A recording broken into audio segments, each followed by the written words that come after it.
Homeowners in the DFW, listen up. Have you ever considered owning your own power by going solar? Well, my name is Dylan Olson with Infinity Solar USA. We are a locally owned and operated company to the DFW. We've helped thousands of homeowners become their own power company by going solar. We take pride in providing an amazing solar experience. Thanks to Champion Sports Radio, we've created an exclusive discount just for you. To get a free solar savings report, go ahead and give us a call at 469-868-4164. Infinity Solar USA. There's a time and a place for everything. As you'll see, projections for the next quarter are... He shoots, he scores! 2 points for team middle management. The office is not one of them. Jack, can I see you in my office? No pouting, it's your ball. Let's see what you got. But Whirly Ball is. For corporate events, team building, and private parties, Whirly Ball in Hearst and Plano is electric fun. Test your skills on the arcade games. Zip around in your Whirly Bug for a Whirly Ball competition. Or play the most affordable laser tag in the city. Learn more at whirlyball.info. Do you feel your home is too humid and slightly musty? Do you have that room or side of the house you don't use because it's too hot or too cold? Do you have family members struggling with health issues or allergies? Then contact Energy Attic and transform your living spaces by transforming your attic. Energy Attic uses a 3-part energy reduction system to make your home or office as comfortable and energy efficient as possible, saving you money, reducing your carbon footprint, and improving indoor air quality. Who doesn't want to save money, breathe cleaner air, and sleep better? Energy Attic helps improve your home climate control, reduces those cold and hot pockets, makes it more comfortable throughout, and saves you up to 40% on your energy bill. It's fast and easy to schedule your free Energy Attic audit. Simply visit EnergyAttic.com and fill out the form. Virtual appointments are available as well. Now is the time to get your project started, so let Energy Attic show you how much you can love the comfort of your home. EnergyAttic.com. Attic solutions to transform your life. This broadcast is under the direction and is copywritten by Champion Sports Radio. Any rebroadcast, retransmission, or use of the audio stream, and any and all other use of the accounts of this broadcast without the direct written consent and permission of Champion Sports Radio is strictly prohibited. All rights are reserved by Champion Sports Radio and ChampionSportsRadio.com. This is a presentation of Champion Sports Radio, your home for championship broadcasts.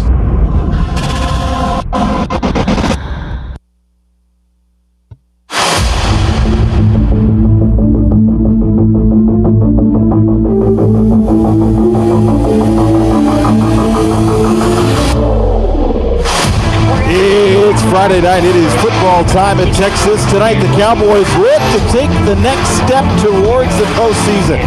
They could officially lock in that playoff spot tonight with a win over the Flower Mound Jaguars. Hi again, everybody. I'm Tom Dewar. Dakota Burke will join me in just a moment. Welcome to the Energy Attic Countdown to Kickoff pregame show. Get your free Energy Attic audit by going to EnergyAttic.com. Your countdown to kickoff time now stands at 27 minutes and 46 seconds. Time now for your pregame headlines brought to you by Frostbank.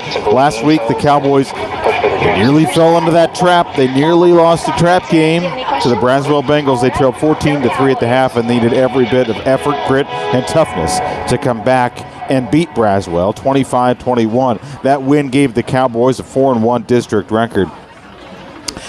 And good for second place behind Geyer. The Cowboys have pretty much locked in a playoff spot when you consider all the tie-breaking factors. But, simply put, with a win tonight, they can officially clinch a spot in the playoffs for the 4th consecutive year. And much like last week's Braswell team, tonight's opponent, the Flower Mound Jaguars, will challenge the Cowboys largely because of the weapons they possess at wide receiver. Your countdown to kickoff time now stands at 26 minutes, 54 seconds. Time to welcome in Dakota Burke. Dakota, last week's win over Braswell was not the statement win that the win over Louisville was, but if you're looking for a silver lining or something to at least point to, last week's win demonstrated the toughness and that cowboy fight never dies attitude that you just might need come playoff time. Yeah, that's not just some fancy slogan that we throw around here in Coppell. It's a motto that they live by.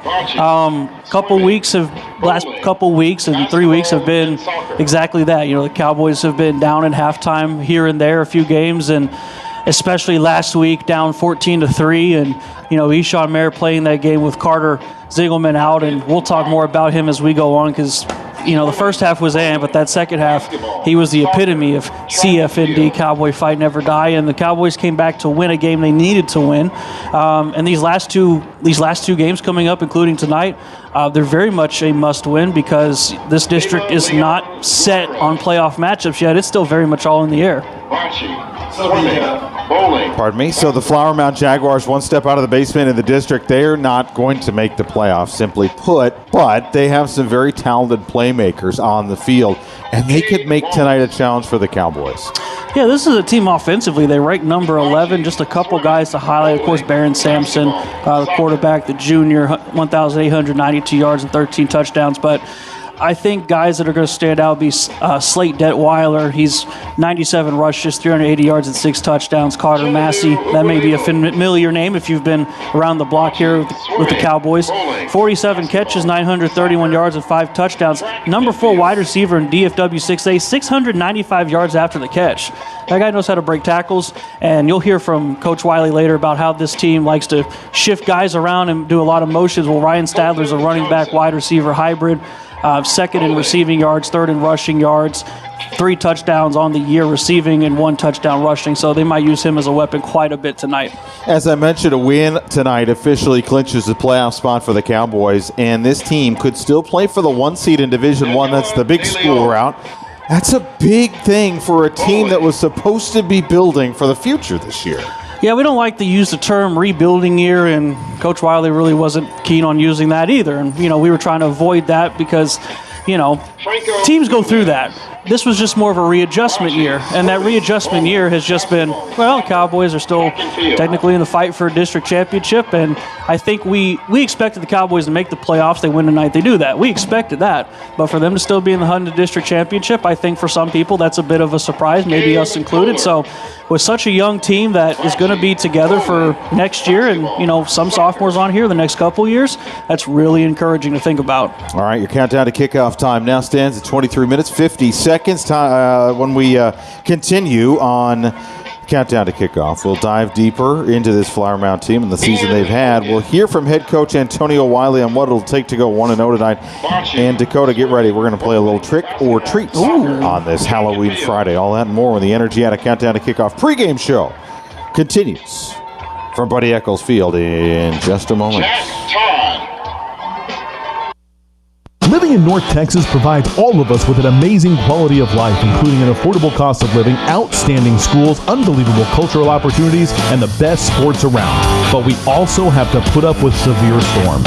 Hi folks, Champion Sports Radio President and Founder Thomas Lee here to tell you when a hail or windstorm comes through your neighborhood, do what we did and call Greenleaf Roofing. Greenleaf Roofing is a fully insured, locally owned and operated company built on the values of amazing craftsmanship, affordable options, and innovative solutions. And they are proud that those values still stand as the foundation for their business today. And did I mention Greenleaf Roofing has 24-hour emergency service available? It's nice to know Greenleaf Roofing will be there in a hurry if you need them. After the first experience, I became a customer for life and have used them on 3 different homes. But don't just take my word for it. Learn about the Greenleaf Roofing difference yourself by calling them at 972-379-9109 or go online to greenleaf-roofing.com to find out how you can get your free quote. Greenleaf Roofing, the #1 choice for all your roofing needs.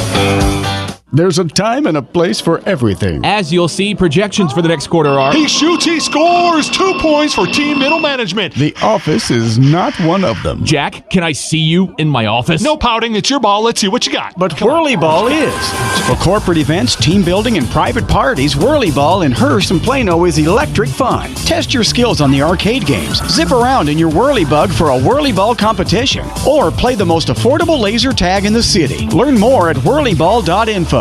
Each year across the United States, young lives are lost to sudden cardiac arrest, and our communities are left to pick up the pieces. That's what happened in April of 2009 when Zachary Schraw lost his life to an undiagnosed heart condition after collapsing suddenly during a Plano East Senior High School football practice. After his death, Zach's loved ones knew it was time to take action to protect young hearts across North Texas from this silent killer. Since its establishment in 2009, Living for Zachary has impacted thousands of families by providing heart screenings for ages 12 to 22 donating AEDs to youth-based organizations, and training community members in the use of CPR, all with the goal of saving lives. Sudden cardiac arrest doesn't wait, so we can't either. Schedule your child's heart screening today, apply for an AED for your organization, or make a donation that could change a life forever. Together, we can give our children's hearts a second chance. Join the movement to save young hearts at livingforzachary.org today. Sam Grossman. Welcome back, everybody.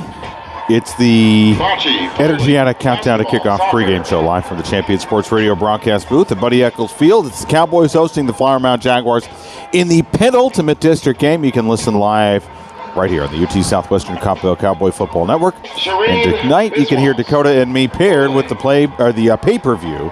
I'll do the play-by-play for the pay-per-view. A lot of hyphens there.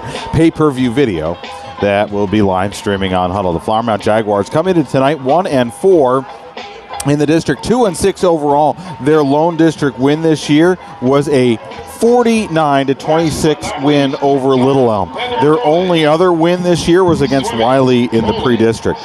Their losses in the district have been to Geyer, Louisville, Braswell, and Marcus. Jaguars have not had a winning season since 2019 when they went 8-4. They have not been to the playoffs since 2021 when they went 5-5. And they lost to Geyer. They have not beaten the Cowboys since that 2021 season. Last year, the Cowboys beat the Jags 42-14, and in that game, the Cowboys racked up 614 yards of total offense, 403 through the air, and another 211 on the ground. The Jaguars are starting a first-year QB in Barron Sampson. That comes after the departure of Noah Spinks, a guy we watched for a few years. Sampson can throw the ball, and he is one of the best passers in DFW 6A football. So what are Coach Wiley's thoughts about facing Flower Mound tonight, and what do you have to say about the Cowboys' gritty win last week, and what was his most memorable Halloween costume as a kid? Let's get all those answers straight from the coach. Hey, how's it going, Tom? Hey, Coach, let's take a quick look back at last week's game, and certainly may not have been exactly the way it would have been drawn up, and certainly not on paper, but talk to us about the grit and the effort that it takes to win a game like that, and how important it is to be able to win a game like that as you get closer to the playoffs. You know, I think obviously some things could have went better for us. I think we could have handled some situations better. We could have executed at a higher level, but you know, to watch a young team like we have, who, you know, you say young, but now they're, 7-8 games into the season, and we're kind of aging now. You watch them battle when we've got kids out hurt and we've got things like that, and it's just for some reason we find a way to put ourselves in a dogfight and don't execute early, and then just find a way to win a football game ugly late, but just to come out of it with a win. I think those types of wins are important because it shows your kids that if you're a good football team, you're going to find a way to come out on top, find a way to win the game. Even when you don't play your best football, even when your opponent executes at a high level, you still are going to find a way to come out on top because that's just a part of who you are as a team and a program. And before we leave last week, a word about Eshawn Mayer and the performance he put on, especially those 2 touchdown passes in the second half. But moreover, having a guy like that on your football team ready to step in case he's needed. Man, Ish has been a great kid. I can't say enough about the young man. The football player is a really good football player, but the young man's an even better thing. You watch a young man who comes into the summer and fall camp, they're battling. He's battling with Carter for the quick QB1 spot, and Carter ends up winning. And you never saw any doubt. You never saw any poor me in him. All he said was, Coach, I want to find a way to help our team win. So he's been playing receiver, taking snaps there, but then when Carter went down and we needed somebody to take the snaps, now obviously he's been taking snaps in practice all year, but it's different between just taking snaps to make sure you're ready and actually having to be the guy, knowing that going in for a week. And he handled it well. Obviously, he's got a couple of situations he'd like to have back, but other than that, I can't say enough about that young man's grit and toughness, the way he stood in there and took a couple shots to deliver balls late to give us a chance to win that game. A couple of moments ago during the first question, you mentioned this being a young team, and then you pulled back a little bit on it because this team now has, 8 essentially 8 games through a season. And, as you look at the playoff picture, you are essentially in the playoffs here. Certainly not the final goal, the end goal, but certainly a goal of the season. And what does it mean to you and to this team to have a team of this youth be headed to that next level?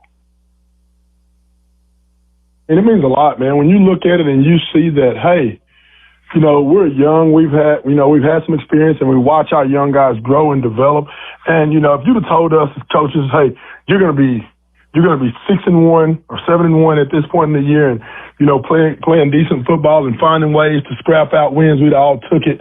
Not saying we would have doubted it, because I think we always knew we had that kind of potential, but we'd have took it because, we knew that we're going to have to scrap out some wins and come out of some ugly ones. And, to our kids, a testament to our kids and our coaching staff, we've been able to find a way to do that.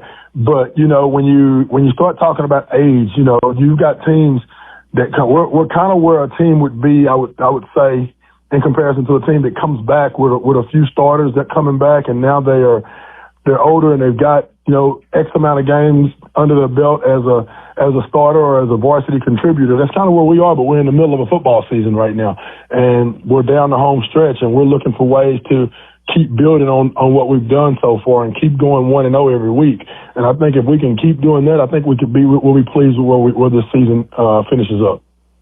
And before you get on with the rest of the season and the playoffs, you do have to face a bit of a tricky Flower Mound team. The record does not indicate what they are capable of doing, especially with the playmakers that they put out on the field and the returning experience, both sides of the football. How do you approach tonight's game? Man, I got no doubt, Coach Basil's going to do a great job of getting this team ready. They do a lot offensively to try to, neutralize some of your strengths as far as with formations and motions and adjustments. They coach their butt off over at Flower Mound, and I think it's gonna come down to how well we handle their motion shifts and adjustments and how physical we are in the run game. If we can contain the run and not have any, major explosive plays due to us blowing a coverage or something like that, I think we'll put ourselves in a position to have a great opportunity to win the football game. And I can't leave this conversation without saying it is Halloween, and I want you to think back your favorite Halloween memory, or maybe your favorite Halloween costume that you got to wear growing up. Take us back a few years. It's going to be a long time since I put on a costume. But I'd have to say probably when I was around 8 years old, and I got to wear I got a He-Man costume. That's dating myself a little bit. You know what I mean? I remember that. He-Man was one of my favorite cartoon characters, and I got to wear one, and it was awesome. So I'm that was probably my favorite costume, because after about 12 years old, I don't think I ever put on a costume again. So that's where it was. All right, great. Looking for some treats tonight, a few tricks, and good luck tonight. No doubt. Thank you so much. All right, so here's the thing. Coach Wiley and I, we're about the same age. We think of things, in many cases, football-wise, the same way. I was also a big He-Man fan back when we grew up in the 80s, and so I got it. So I will give a credit to my sister. She's 4 years older than I am. We always got along really well. One of the memories I have of my childhood was I remember watching the show. I was never big into superheroes, but I remember watching He-Man, the cartoon, and wanting to act it out, and I made my sister be whatever the other character was, and she... You could tell, looking back, my mind's eye could tell she did not care one bit about it, but she went along with it with me because she was and is, to this day, a fantastic sister. So that is my He-Man story, and much like Coach Wiley, I stopped dressing up and going out around the 4th grade because at that point, I'm like, we got candy at home. Why am I going door to door begging for candy? And you're probably mowing the yard, getting your own money. Why not go buy some? I did do that. There you go. It's shortly after that age, so I did.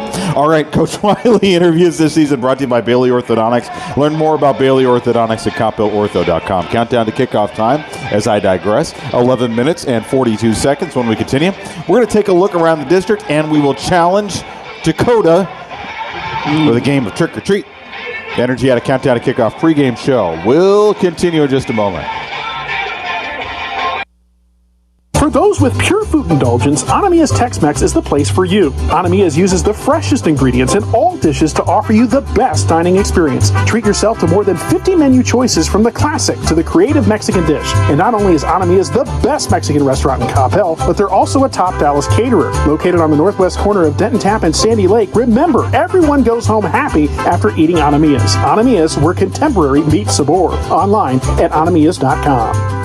Are you looking for your young athlete to take the next step? Then check out Performance Course, the #1 training program in the country for school-age athletes. Performance Course is an unrivaled approach to progressively improving athletic ability. This unique course combines sound, proven strength and conditioning principles with the latest methodologies in a dynamic training environment to give your athlete a physical and mental advantage over the competition. Check out the available Coppell ISD-specific courses online by clicking on the Coppell logo at performancecourse.com.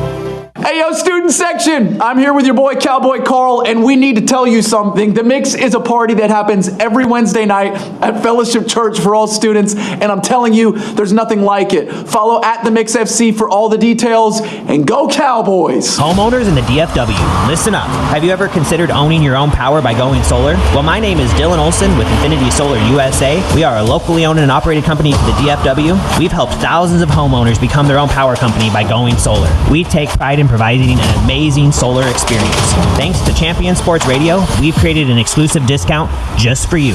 To get a free solar savings report, go ahead and give us a call at 469-868-4164. Infinity Solar USA. Do you feel your home is too humid and slightly musty? Do you have that room or side of the house you don't use because it's too hot or too cold? Do you have family members struggling with health issues or allergies? Then contact Energy Attic and transform your living spaces by transforming your attic. Energy Attic uses a 3-part energy reduction system to make your home or office as comfortable and energy efficient as possible, saving you money, reducing your carbon footprint, and improving indoor air quality. Who doesn't want to save money, breathe cleaner air, and sleep better? Energy Attic helps improve your home climate control, reduces those cold and hot pockets, makes it more comfortable throughout, and saves you up to 40% on your energy bill. It's fast and easy to schedule your free Energy Attic audit. Simply visit energyattic.com and fill out the form. Virtual appointments are available as well. Now is the time to get your project started, so let Energy Attic show you how much you can love the comfort of your home. energyattic.com. Attic solutions to transform your life. Stay up on all the latest news about the teams you care about and know when your favorite games are on the air thanks to Champion Sports Radio social media. Follow us on Twitter at Champion Sports, like our Facebook page at facebook.com/championsportsradio, or look for us on Instagram at Champion Sports Radio. Tell us why your team will win this week. Share when your favorite athlete is named Player of the Week, or brag about what your school alumni are up to now. That's on Twitter at Champion Sports, facebook.com/championsportsradio, and on Instagram at Champion Sports Radio, your home for championship social media.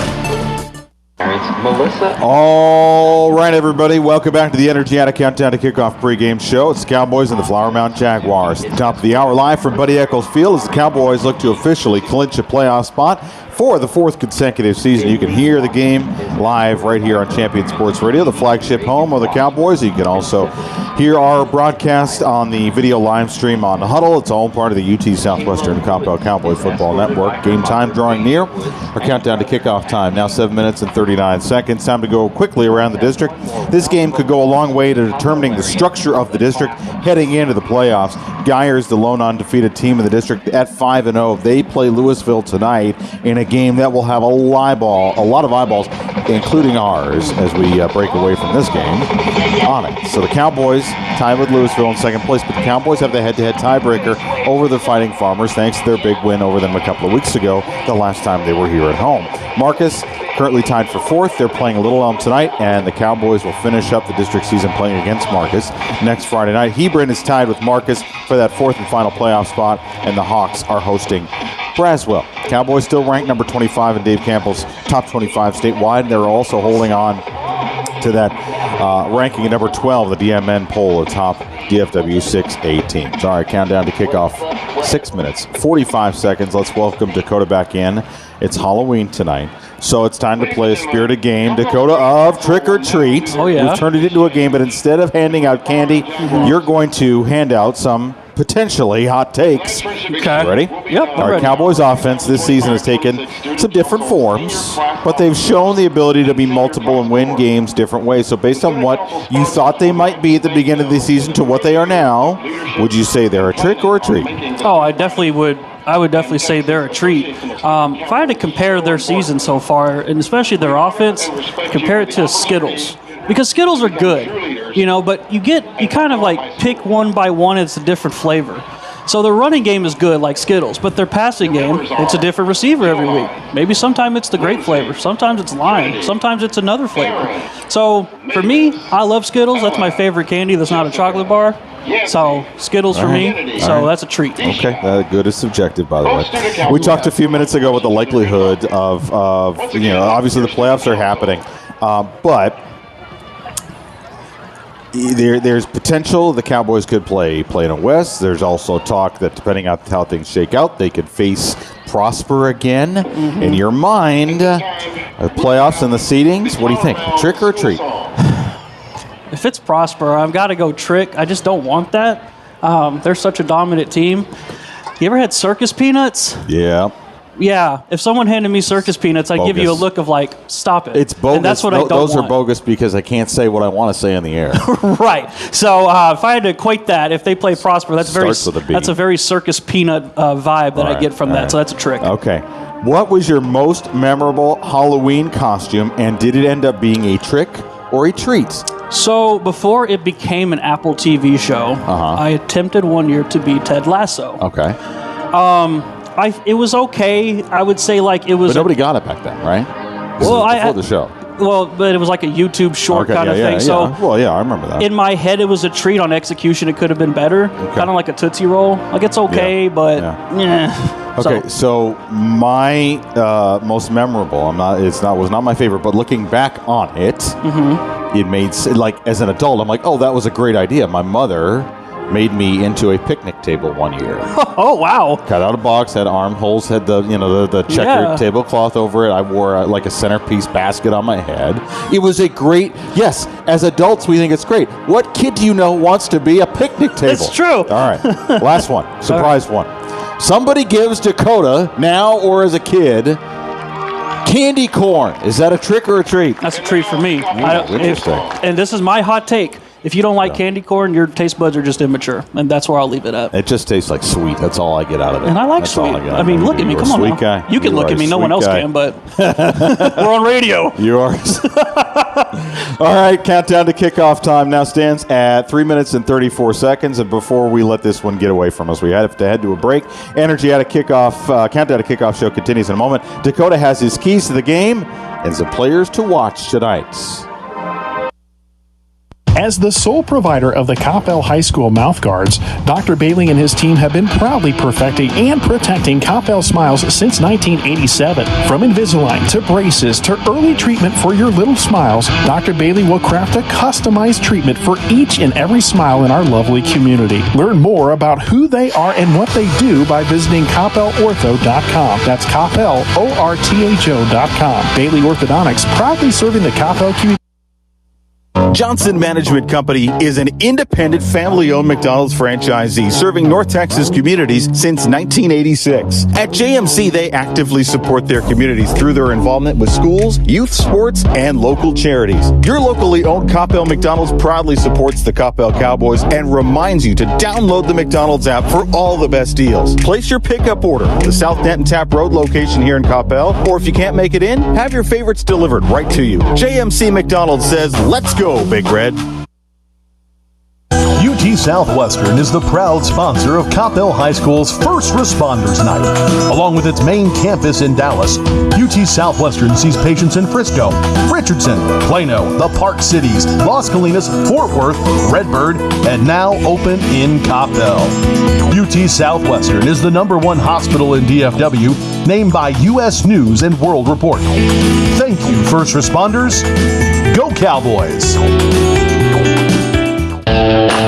Countdown to kickoff now stands at 1:45 seconds. Time for Dakota T's Kid of the Game, brought to you by JMC McDonald's. Yeah, first off, simple. It's one word, whole lot of meaning. Tonight, you got to get back to the basics and just do them right.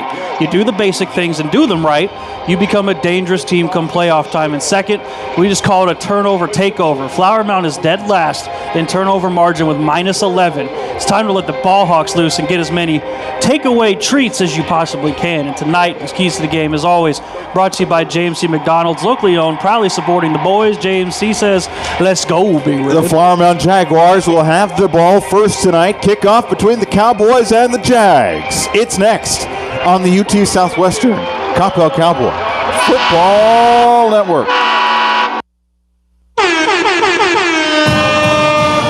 You're listening to the home of the Coppell Cowboys, Champion Sports Radio.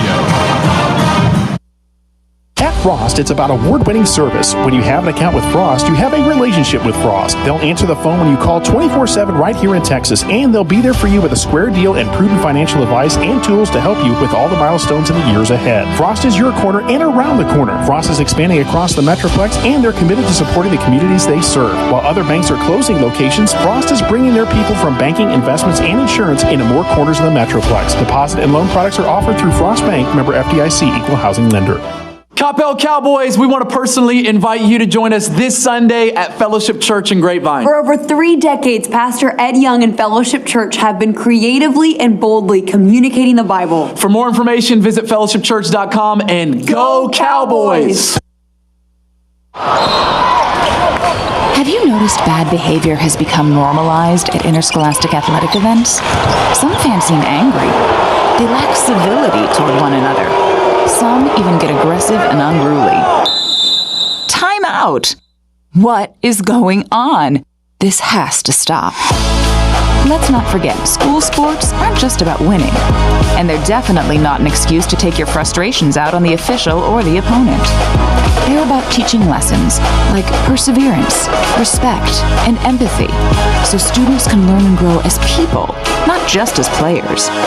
We all have a role to play in setting a good example for our students and teaching them these important values. So fans, it's time to step up your game and behave positively at interscholastic athletic events in Texas. This message presented by the UIL and the Texas High School Athletic Directors Association. Stay up on all the latest news about the teams you care about and know when your favorite games are on the air thanks to Champion Sports Radio social media. Follow us on Twitter at Champion Sports, like our Facebook page at facebook.com/Champion Sports Radio, or look for us on Instagram at Champion Sports Radio. Tell us why your team will win this week. Share when your favorite athlete is named Player of the Week, or brag about what your school alumni are up to now. That's on Twitter at Champion Sports, facebook.com/Champion Sports Radio, and on Instagram at Champion Sports Radio, your home for championship social media. Homeowners in the DFW, listen up. Have you ever considered owning your own power by going solar? Well, my name is Dylan Olson with Infinity Solar USA. We are a locally owned and operated company to the DFW. We've helped thousands of homeowners become their own power company by going solar. We take pride in providing an amazing solar experience. Thanks to Champion Sports Radio, we've created an exclusive discount just for you. To get a free solar savings report, go ahead and give us a call at 469-868-4164. Infinity Solar USA.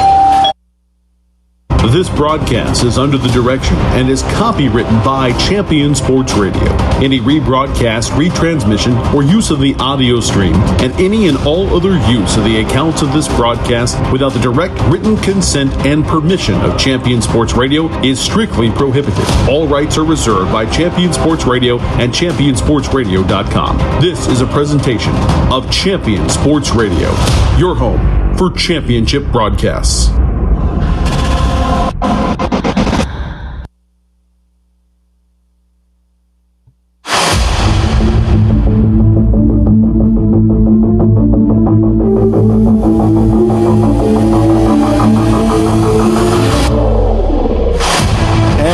Down the stretch they come. Only 2 district games left to go, and the playoffs on the horizon. The Cowboys will officially punch their ticket in tonight with a win over the Flower Mound Jaguars. Hi again, everybody. Alongside Dakota Burke, I'm Tom Dewar. It's great to have you with us on the UT Southwestern Coppell Cowboy Football Network, and a special welcome to those listening and watching the video live stream on Huddle. Dakota, shutting down playmakers is a key part of winning the games in the playoffs, and I kind of feel like tonight is a good opportunity to flex that muscle with a quarterback and wide receivers that they'll face from Flower Mound. Yeah, Barron Sampson leading the way with guys like Ryan Stadler, Carter Massey, a familiar name, and Slate Deadweiler, some names to watch. If the Cowboys can shut that down, those 3-4 guys, then this should be a somewhat relatively simple game for them, but that's on paper. You got to go out there and play it on the field.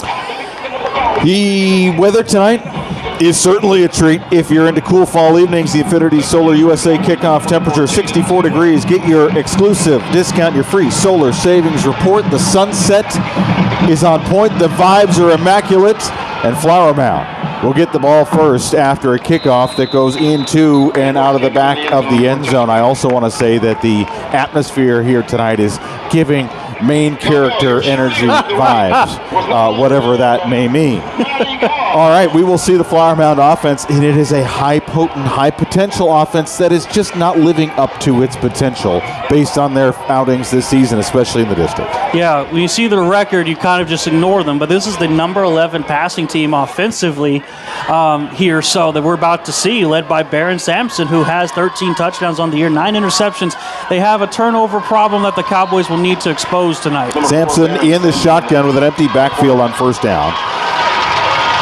He's going to send Detweiler in motion to the right end of the line, and now he sends Ryan Stadler in motion to the right side. Sampson takes a shotgun snap, rolls, and he is going to be buried back at the 15-yard line. A big loss on a first down scramble out of the pocket over towards the Coppell sideline. Yeah, and you heard Coach Wiley in his interview, a lot of motion, a lot of moving parts. And the Cowboys got to be ready for what that's going to look like. In that first play, read it well, get the sack to start off the game. A loss of, they're going to say this one was a loss of 7, back to the 18-yard line, right hash mark, as Flower Mound drives from video board end to fieldhouse end. Sampson in the shotgun heaves that one downfield long, and it is picked off. Anthony Lewis comes over the top, and another interception for the sophomore safety. It's his 4th on the season, and it is a CLC Roofing Cowboy turnover. The Cowboys defense has you covered, and CLC Roofing does too. Your reliable Dallas Roofing Company. Yeah, Tyree Roberson had great coverage, and Anthony Smith provided some help along the way, so double coverage, and it was Anthony Lewis, I should say, not Smith. Anthony Lewis, 3 interceptions a couple weeks ago against Louisville. He just adding to that total tonight, getting his first interception of the game, maybe more to come. The Cowboys will take over from their own 46-yard line now. With 11:19 on the clock, they go to the air on first down, and it's a completion past midfield to the 45-yard line. A nice pick up there on first down. Not a whole lot, but enough to get the blood flowing here on their first possession of the football game. You're not going to waste any time either. Right back into it right here on the line of scrimmage. And we should say Carter Zingelman back in at quarterback. He did not start last week against Braswell. He is getting the start tonight. He's in the shotgun. The handoff is to Dylan McAfee. Inside the left tackle and down inside the 40-yard line to the 39. It'll move the chains. It's a first down pickup for McAfee, and what a few weeks he's had here running on the ground. Back-to-back 100-yard games for him. Yeah, back-to-back 100-yard games. Getting the start of this first drive. It's usually George that does it, but McAfee getting the call here on this first drive to make something happen. 10:30 to go, first quarter. Cowboys forcing the takeaway, and now on offense, and a quick screen and a completion. It's Diego Rodriguez, and he's inside the 30 and tackled from behind at the 23-yard line. The Cowboys are coming out fast and furious here on this first possession. And that's what we need from the Cowboys. Don't need this trailing 14-3 at halftime nonsense. Sometimes Cowboy fight gets exhausting. Let's just go out there and score a bunch of points and do it consistently. I like the way you think. Cowboys with a tight formation here on a first down and 10 from the Flower Mound 23-yard line. They send a Nene now from the right side of the formation to the left over towards the near sideline. That's a screen pass and caught by Rodriguez, and he'll be upended at the 21-yard line. Good for a couple on that. on a screen there. McAfee rolled out as well for a sort of like a double screen. And if McAfee would have just got more of his man to get that block, I think it would have been gone to the house. But hey, first somewhat not even a negative play. Just the play that didn't go nowhere for the most part. That's the first one of this drive. No problem. 4 receivers. Evan Mackin, the tight end, is in the slot on the right side. And Zingelman has McAfee to his right. The handoff is McAfee around the left end of the line, and he is running free into the end zone for the game's opening score. Dylan McAfee in for the touchdown. It is touchdown number 6 on the season. And the Cowboys hit on every single play on that first drive. They did. Had a man going motion to the right, and then just handed off to McAfee to the left, and he's got that explosive power to take care of the rest, and he did it there for a touchdown. And the Cowboys are making the change in personnel, and they will line up for the Bliss Orthodontics extra point. McAfee with a 21-yard touchdown run, and Jaden Tidwell on to add the point after. But the Cowboys starting out fast, and that's exactly what you want to see. They get the interception, they turn it into points. They got Flower Mound jumping on the extra point. Tidwell puts it through, 7-0 with 9:17 left to go, first quarter. Cowboys starting this out with a treat. First quarter football on the UT Southwestern Coppell Cowboy Football Network.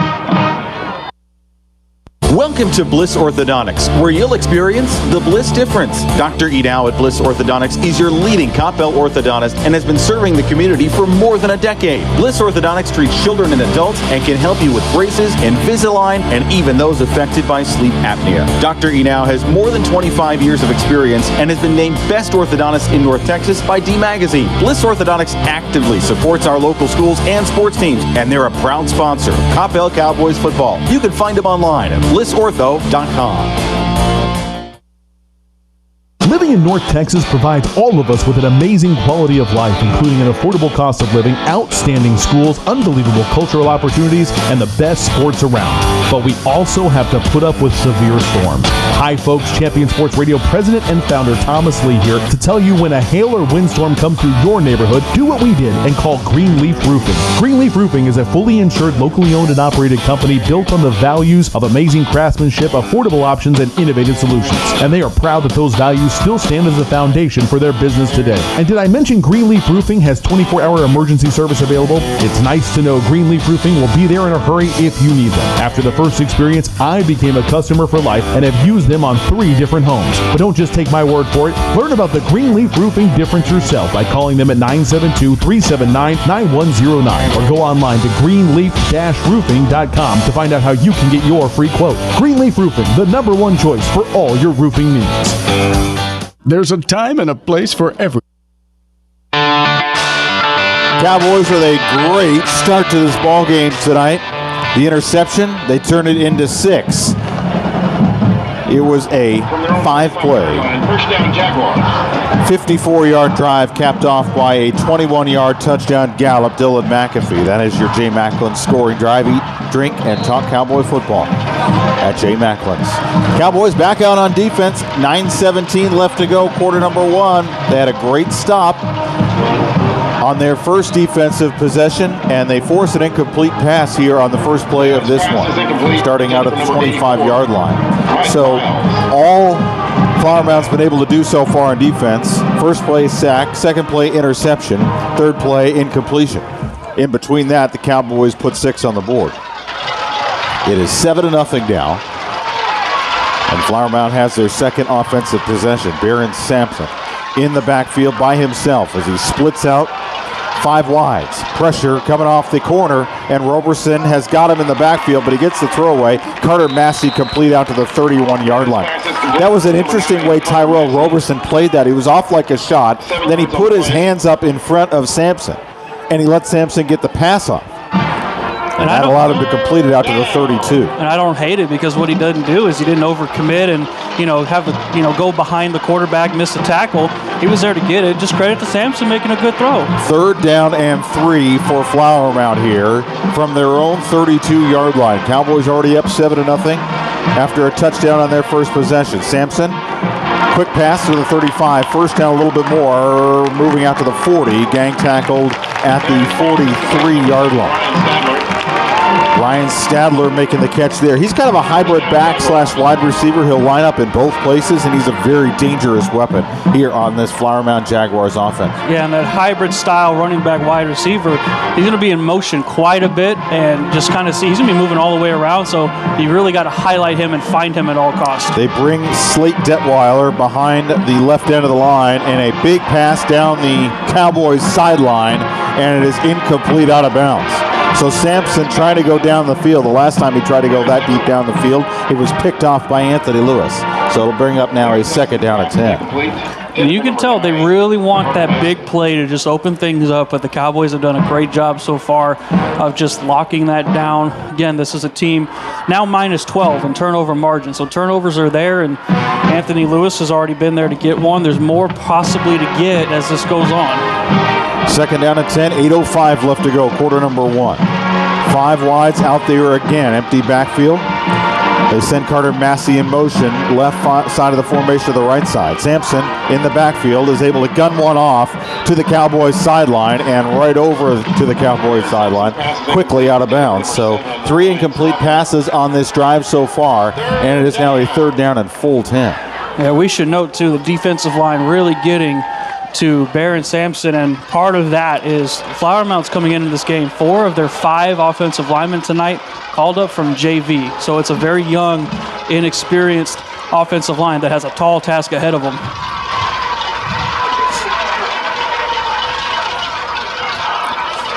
3rd and 10 from their own 43-yard line. Sampson with a back in the backfield. Cowboys with more pressure, and they got him again. They got him, and now a late flag comes in. It's going to be a face mask. Sampson's neck kind of turned. Flag was later than it should have been, but they're going to get somebody on that. He was sacked back at the 33.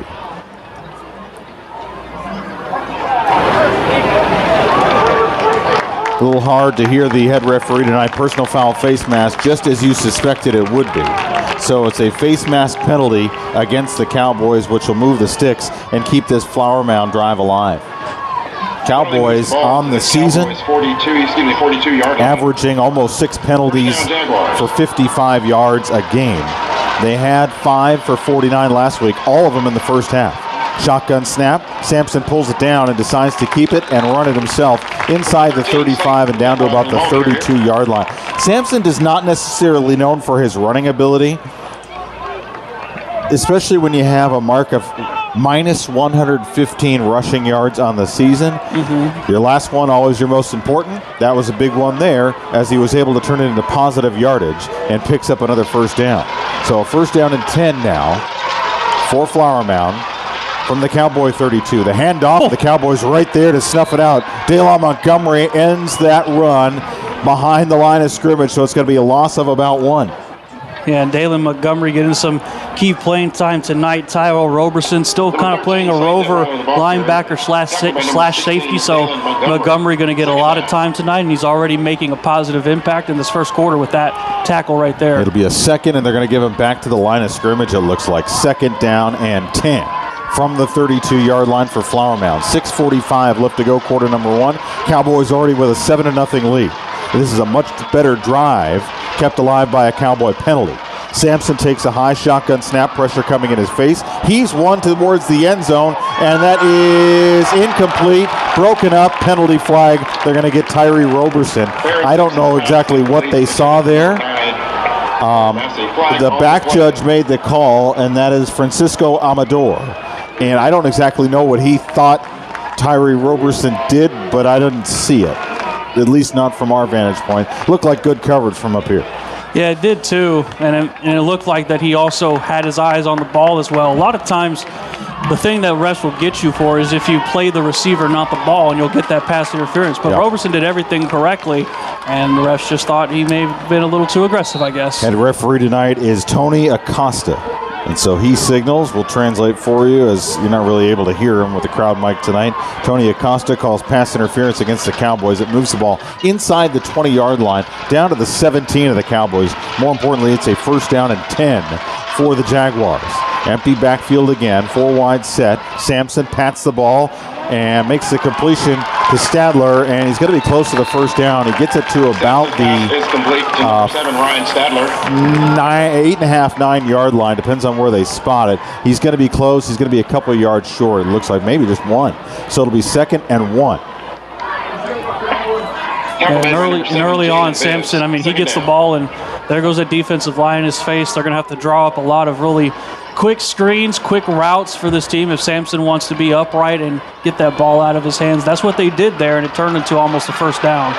They'll scrimmage here from the left hash mark on their drive down the field from video board, and that snap goes over his head. He's able to corral it, and the ball is out. They're going to say he was down. Jaden Bibbs was right there to grab Sampson and bring him down.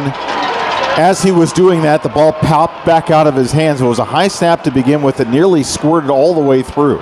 He was able to corral it. Bibbs was there, but they're going to say Bibbs made forced his knee down on the turf, and so that ended the play before the ball came out again.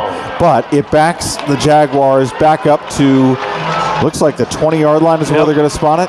And it was beautiful because Bibbs was guarding his man, and then he just kind of, at the right time, ran a corner blitz. And then, of course, the ball was a high snap, so everything worked on there for Jaden Bibbs. So they recover their own fumble back to the 20-yard line. 3rd down and 13, and Sampson's going to pull it down and scramble, and he's going to be hauled out of bounds. He was hauled out of bounds up high. They either want a horse collar or they want a, It was close. I'm not going to lie to you. It was close. Yeah. He was over towards the sideline. It was nearing both of those penalties. But no, it doesn't. Now there is a flag. We just couldn't see it. It was a horse collar tackle against the Cowboys. Another huge penalty.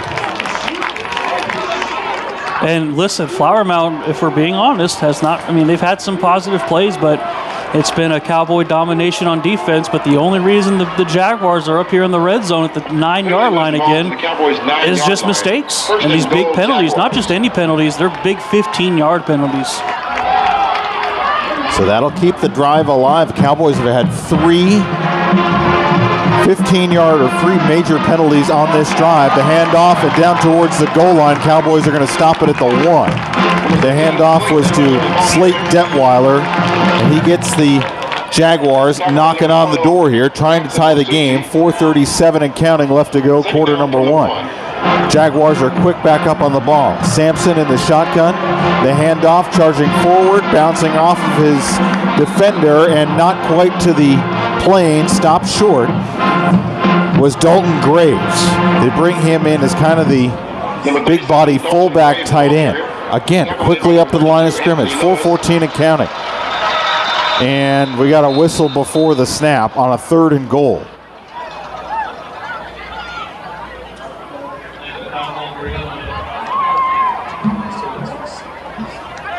And I don't know if they had a chance to get everything set. Yeah, I don't think the play clock was set. 3rd and goal. Yeah, no so timeouts, no flags. This will be a 3rd down and goal here.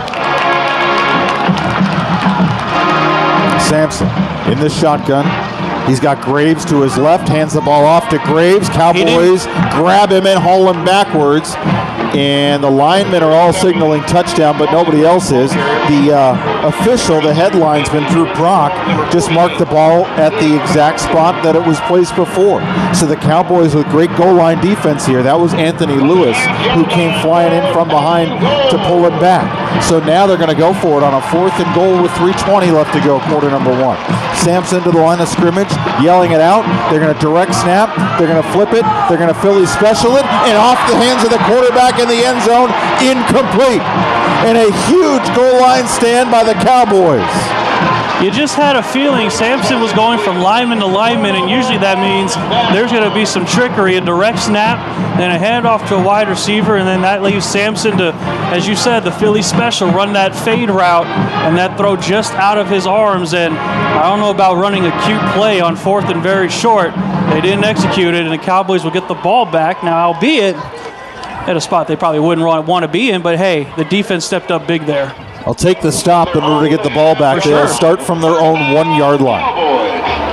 They stop them from tying the ball game up. 7-0 Cowboys with 3:10 left to go. They will start the ball at their own half-yard line. Officially, it goes down as starting at your own 1. What a great defensive stand. The plays previous to that.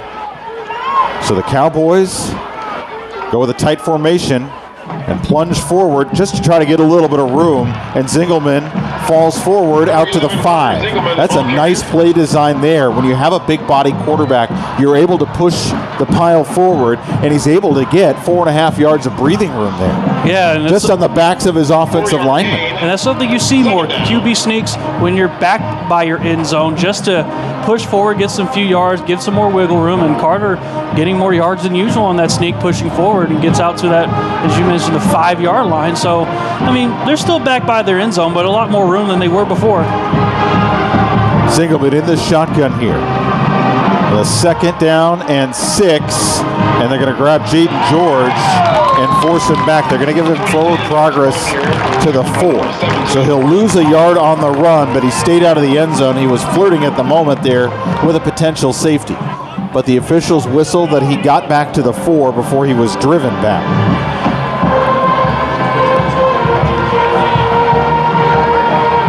So it'll bring up a 3rd down and 7 with exactly 2 minutes to go, quarter number 1. Cowboys have the 7-0 lead. They intercepted Flower Mound on their first defensive drive, turned that into a touchdown from Dylan McAfee. From the 4-yard line, their own 4-yard line, play action. Zingelman in his end zone, heaves it downfield, and it is Jacob Anene with a 2-handed catch. He's past midfield. He turns on the Jets. Jacob Anene saddle up and ride. Late flag comes flying in, but that should be a 96-yard touchdown. Let's see what this flag is that was dropped at the Flower Mound 39-yard line. I did see some nowhere near the play. Yeah, I did see some contact around there. Didn't really see who initiated it and what fully happened, so we'll have to translate here for you. They're moving down the field as if this touchdown is going to stand, and now the hand of head referee Tony Acosta goes up as he looks to the line judge Brad Mills, who threw that flag. Again, the flag was dropped at the 34-yard line. I think I said 39. I believe it was the 34-yard line That's where 39. it was thrown. Was it back at the 39? 39, yeah. He was at the 39-yard line. He was standing right now at the 34, which is what made me pause. Now the head referee and the field judge, Corey Dixon, are going to confer. Line judge Brad Mills is over there too, and now we're going to have a full-on conference. Meanwhile, everybody is set up for what we hope will be the Bliss Orthodontics extra point after a 96-yard touchdown pass completion to Jacob Anene. What a pass it was. Play action, Carter just dropped it in the basket. My goodness. He had all day. Here we go. Did. Let's see what the penalty is. It's coming back. It is going to come back, at least in part. So it could be a block in the back. It's not going to come back all the way. It looks like it's going to come back to the 30, committed at the 34-ish. Let's see where they stop. They're still walking back towards midfield. So hate that for Anene and Carter, that all that gets negated. And again, so a pass plus a penalty, but the ball's out to their own 44, so that's a pickup of 45. I'll take it. It was something positive, and it was still positive, but something really positive. And again, a penalty just negates it. And now we got to fight our way back and try to remedy the situation. That's the 3rd, 4th time already in this game, in this quarter. It is the 4th penalty, the 4th penalty against the Cowboys. But they'll have the ball at their own 49-yard line. Play action at Nene. Completion over towards the Jaguars sideline, fighting his way forward. He is grabbed by a gang of gray shirt tacklers and hustled out of bounds at the Jaguar 44-yard line. So far, looks like flavor of the week is Jacob Anene. After that 96-yard touchdown that was all for naught, Carter goes right back to him on the short pass and getting some few extra yards after catch. Cowboys nearly have the Flower Mound defensive line jumping. So they change some personnel here and bring 4 up on the defensive line. George, the handoff, end run around the left side. He's to the 43, maybe 42 before he's hustled out of bounds. Outside of the penalties, the Cowboys have played a really clean football game. But that kind of feels like saying, other than that, how was the play, Mrs. Lincoln? In my head, I was like, well, yeah, that's kind of how that goes. Yeah, I mean, it's, again, and it's all negated, really good stuff. The defense had, 2-3 penalties on them, and then, they still got the stop on the goal line, don't get me wrong, but they didn't make it easy for themselves, and the offense, again, not making it easy for themselves after their penalty. On the ground, George is able to spin his way forward and picks up the first down. He gets to the 37 is where they're going to mark it. So a nice spin run there by Jaden George to keep the drive going on third down as we are inside the final 30 seconds of this first quarter. Cowboys took control of this ball game very early on. Jackson Eccles is making his first appearance of this ball game, and he is back in the lineup tonight after being out last week. He lines up in the slot on the right side. 2 wide receivers to the right, 1 to the left for Zingelman. 5 seconds on the clock. Takes the snap, hands it off. George fighting his way forward, still on his feet, and gets to the 25-yard line. Good run to end the first quarter. A good quarter for the Cowboys offense, and the defense played well too. And they will take a 7-0 lead into quarter number 2. This is Coppell Cowboy Football on the UT Southwestern Coppell Cowboy Football Network. For those with pure food indulgence, Anamiya's Tex-Mex is the place for you. Anamiya's uses the freshest ingredients in all dishes to offer you the best dining experience. Treat yourself to more than 50 menu choices from the classic to the creative Mexican dish. And not only is Anamiya's the best Mexican restaurant in Coppell, but they're also a top Dallas caterer. Located on the northwest corner of Denton Tap and Sandy Lake, remember, everyone goes home happy after eating Anamiya's. Anamiya's, where contemporary meets sabor. Online at anamiyas.com. Are you looking for your young athlete to take the next step? Then check out Performance Course, the #1 training program in the country for school-age athletes. Performance Course is an unrivaled approach to progressively improving athletic ability. This unique course combines sound, proven strength and conditioning principles with the latest methodologies in a dynamic training environment to give your athlete a physical and mental advantage over the competition. Check out the available Coppell ISD-specific courses online by clicking on the Coppell logo at performancecourse.com. Hey, yo, student section! I'm here with your boy Cowboy Carl, and we need to tell you something. The Mix is a party that happens every Wednesday night at Fellowship Church for all students, and I'm telling you, there's nothing like it. Follow at The Mix FC for all the details, and go Cowboys! Homeowners in the DFW, listen up. Have you ever considered owning your own power by going... Fresh 12 minutes on the clock, second quarter we go. Tom Dewar, Dakota Burke at the Champion Sports Radio broadcast booth here at Buddy Eccles Field. Cowboys with a 7-0 lead, and they have the ball first down and 10 from their 25-yard line as they go to the air. Crew Davis caught inside the 20-yard line, and will be spun around and tackled at the 19 of the Cowboys for the first time tonight are in the Frost Bank red zone. At Frost, it's about award-winning service. And Crew Davis coming off a 2-touchdown performance last week against Braswell. Him and Eshawn Mayer connecting at the late stages of that game, the go-ahead touchdown. Looking for another big game for him.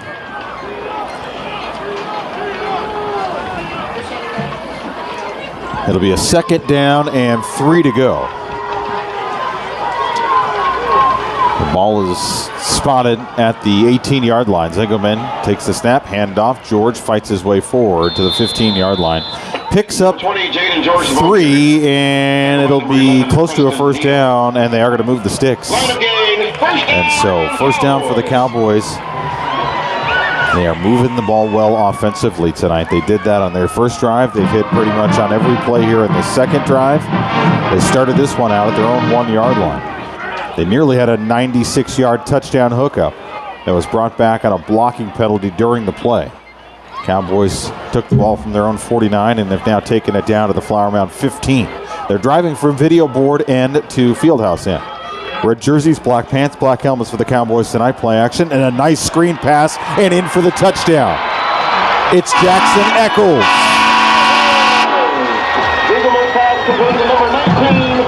Eccles caught that ball inside the 10 on the hash marks, the right hash, and took it in for the touchdown.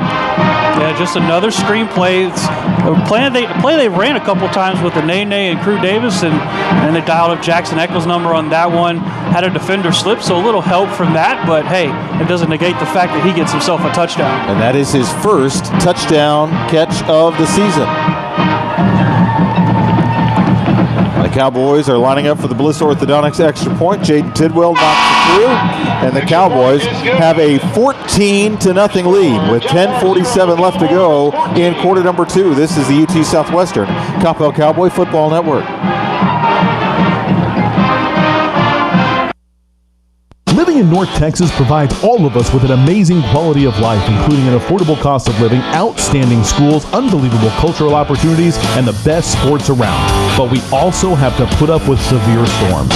Hi folks, Champion Sports Radio President and founder Thomas Lee here to tell you when a hail or windstorm comes through your neighborhood, do what we did and call Greenleaf Roofing. Greenleaf Roofing is a fully insured, locally owned and operated company built on the values of amazing craftsmanship, affordable options, and innovative solutions. And they are proud that those values still stand as a foundation for their business today. And did I mention Greenleaf Roofing has 24-hour emergency service available? It's nice to know Greenleaf Roofing will be there in a hurry if you need them. After the first experience, I became a customer for life and have used them on 3 different homes. But don't just take my word for it. Learn about the Greenleaf Roofing difference yourself by calling them at 972-379-9109 or go online to greenleaf-roofing.com to find out how you can get your free quote. Greenleaf Roofing, the #1 choice for all your roofing needs.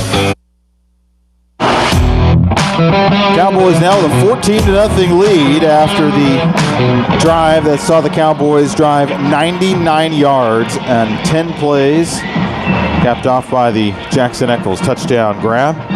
That is your Jay Macklin's Cowboys scoring drive. Eat, drink, and talk Cowboy football at Jay Macklin's. And the second quarter brought to you by the Door Church. The mission is to see lives restored with the gospel. Come as you are. Join the church family online at thedoorchurch.net. So the Flower Mound Jaguars will have their first possession here of the second quarter.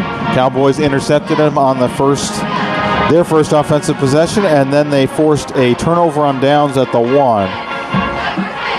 4 consecutive stops inside the 3-yard line. So they have the ball here with 10:47 left to go. They'll take the ball from their own 25-yard line.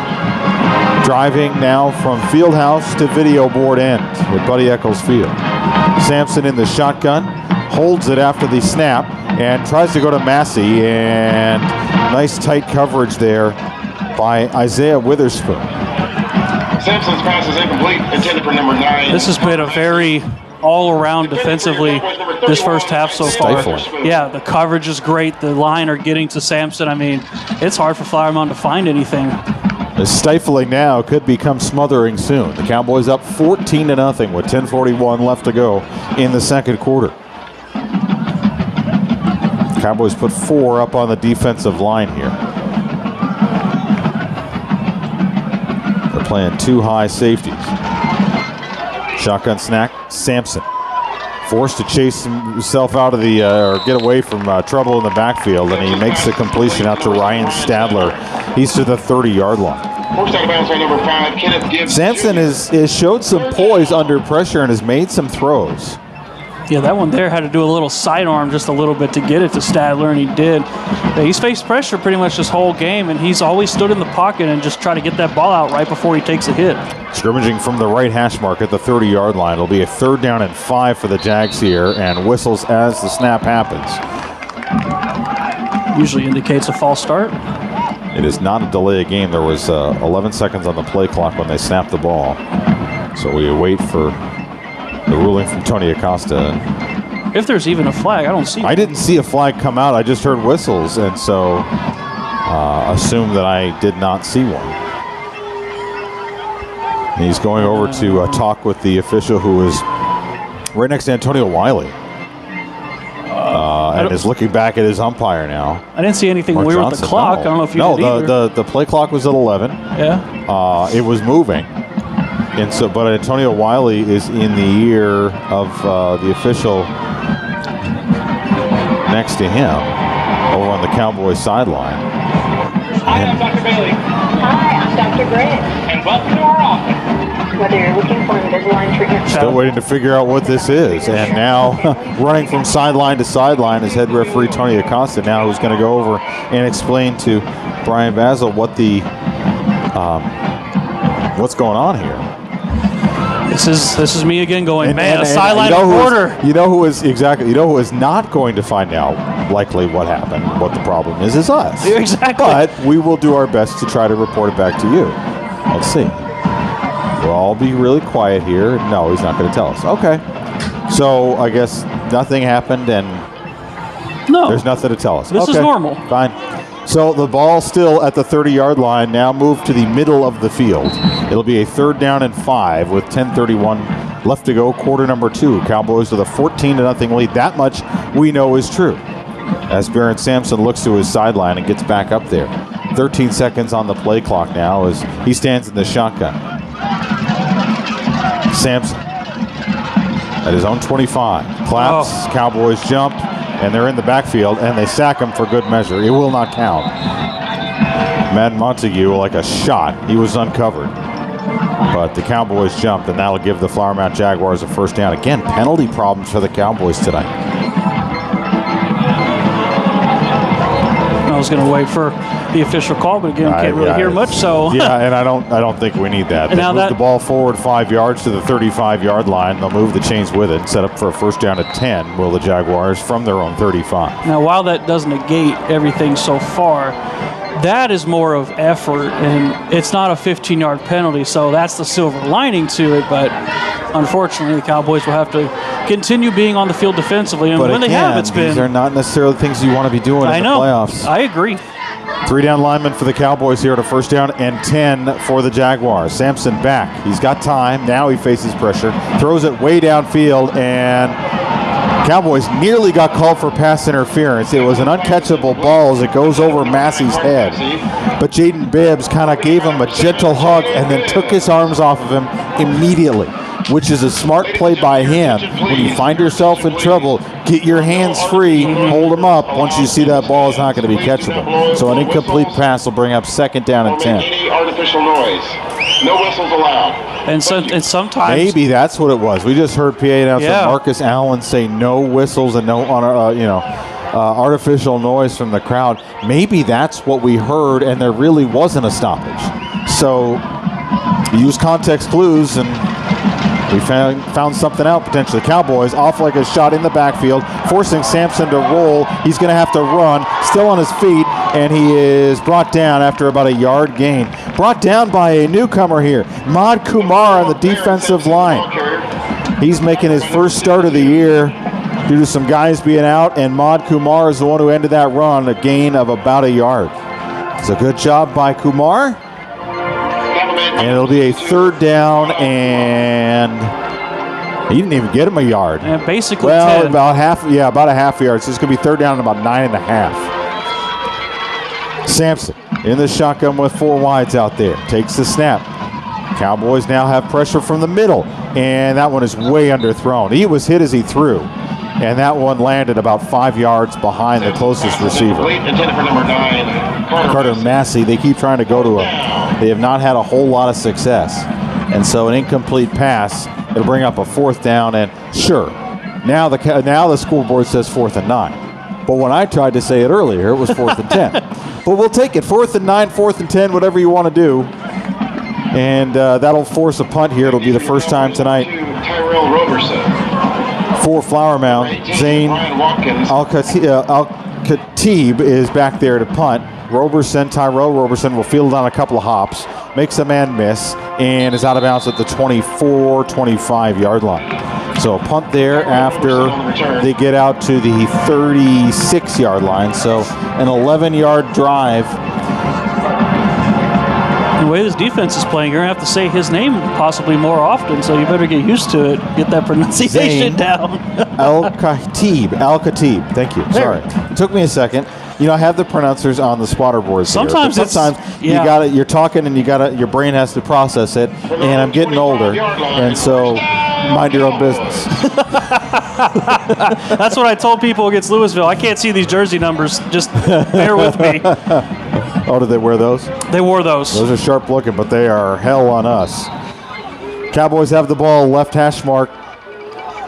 From their own 25-yard line, they go to the ground. A holding penalty is going to be coming up here against the Cowboys. A couple of flags as McAfee is able to turn the corner and get out to the 32-yard line, but this is going to come back. Actually, it's just one flag. It is a, I don't know what that is. That was just streamer or something. It almost looks like a flag from flag football that Carter Zingelman just picked up. It is a holding infraction against the Cowboys, so back him up. Another penalty. Way to confuse us, whoever's wearing that. Yeah, I don't know what that is. It's a towel. Is that McAfee's towel?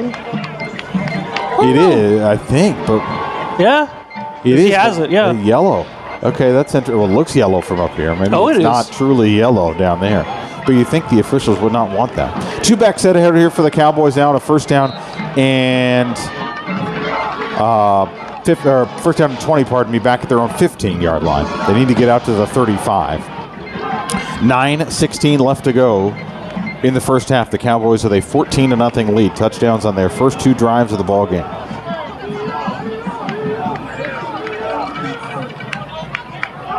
They hand the ball off. It is McAfee, and he's out to about the 18-yard line. Dylan McAfee, the ball carrier. You know, one thing we haven't seen so far, and I'm not mad at it because the Cowboys have been efficient with their offense. We haven't seen Carter tuck the ball and run. We have not. And you know, usually in the first quarter you see it once or twice, 3 times, who knows? But second quarter, 8:44 left. It's been stay in the pocket, throw those passes, get a couple touchdowns on your name, and then hand the ball off. Let your running backs do the work. I'm not mad at it. 8:34 and counting left to go. Quarter number 2. Cowboys looking to add to their lead. Off the play option, rolling right. Nice completion, middle of the field. It's to the tight end, Evan Mackin, and he's out past the 30, back it up to the 30-yard line. This will bring up a 3rd down and 5. They found Mackin just hanging out around the right hash mark, and he was able to haul it in and pick up a few. And there's usually been at least one receiver that's been pretty much decently wide open every single pass play, and that's why Carter hasn't had to tuck the ball and run. Receivers are getting open, and defense for Flower Mound's leaving guys unchecked, and everybody's being a recipient for it. Right hash mark from their own 30-yard line, 3rd down and 5. Zingelman's going to go back to the air, goes and finds a completion at the 40, and out to the 46-yard line is Diego Rodriguez. So the Cowboys pick up another first down. Zingelman going to the air back-to-back and making plays. Move the chains. First down for the Cowboys, 7:37 left to go in quarter number 2 and counting. Just ran a slant route right there, and Carter just rifled a fastball right into his hands, and easy catch, easy first down.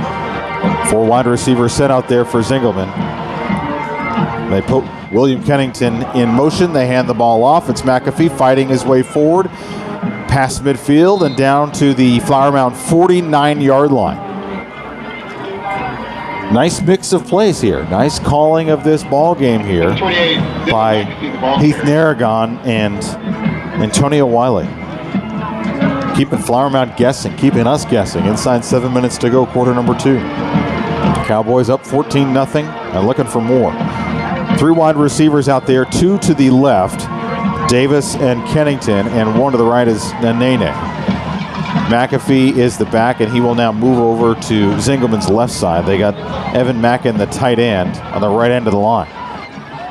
Play action, Zingelman. Now he's got to roll to the right side, looking, and he's going to hold it and run out of bounds. He's going to pick up about a yard, I think.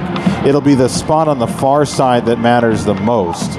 And no gain there, as they're going to mark him out of bounds at the 49-yard line, the Flower Mound 49. So it'll be a 3rd down and about 5.5 left to go.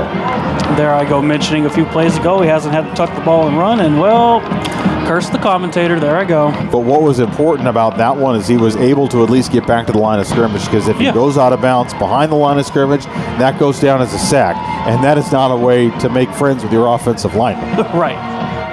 If so, it would have been a coverage sack, but 6:30 left to go, 3rd down and officially 5. Zingelman to the air again, just over the hands of Jacob Anene, and incomplete. And so 4th down, and Zingelman wants to stay on the field. His body language says he wants to stay out there, and he may get his wish here. Well, to do a quick or it punt, could be, maybe. Yeah, exactly. It could be that. They're going to, they have 5 wide receivers out there, and they split they split McAfee out to the far side, the numbers on the left side, and Zingelman, they're looking to draw him off. Now, usually when they do the quick punt, there's a running back that's to his side, left or right. There's no one back there. It could just be a decoy, but let's see what happens. 5 seconds on the play clock here.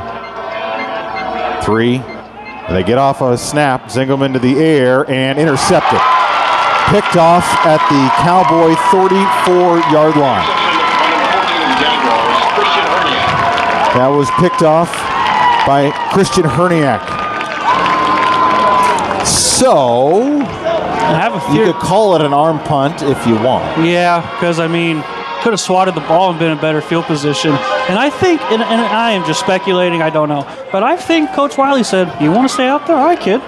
Yeah. Let's see what you got. And, okay, interception. But, again, as you mentioned, you can call it an arm punt because they're back at their own 35. And if they would have swatted the ball down, they would have been about 45, 50-yard line. So it's not the end of the world interception. Instead, they get the ball at their own 35 with 6:20 to go. Jaguars trail 14-0. Sampson has time. He's running out of time. He rolls to the right, throws, and that one is nearly picked.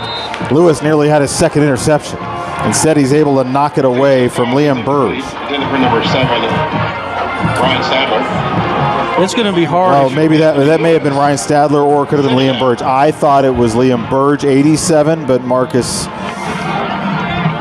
said Ryan Stadler. Either way, it goes as an incomplete pass, no matter to whom it was intended. And if So this, second and 10. And if this continues on the way the coverage is, it's going to be hard to pick a defensive player of the game if everybody's getting interceptions and pass breakups. Cowboys didn't look like they were ready, and the Cowboys got lucky there as the pass goes through the hands of Carter Massey over along the Flower Mound sideline. Down and 10. There was some extracurriculars in the backfield and a lecture being given here from Tony Acosta to Aaron Isbell. And Aaron Isbell emerges from that with the, I don't know what you're talking about, look. But I think he was close to getting a sportsmanlike conduct penalty, which the Cowboys do not want that here. 6:09 left to go. They want to make this a quick 3 and out. It is a 3rd down and 10 for Sampson and the Jaguars offense.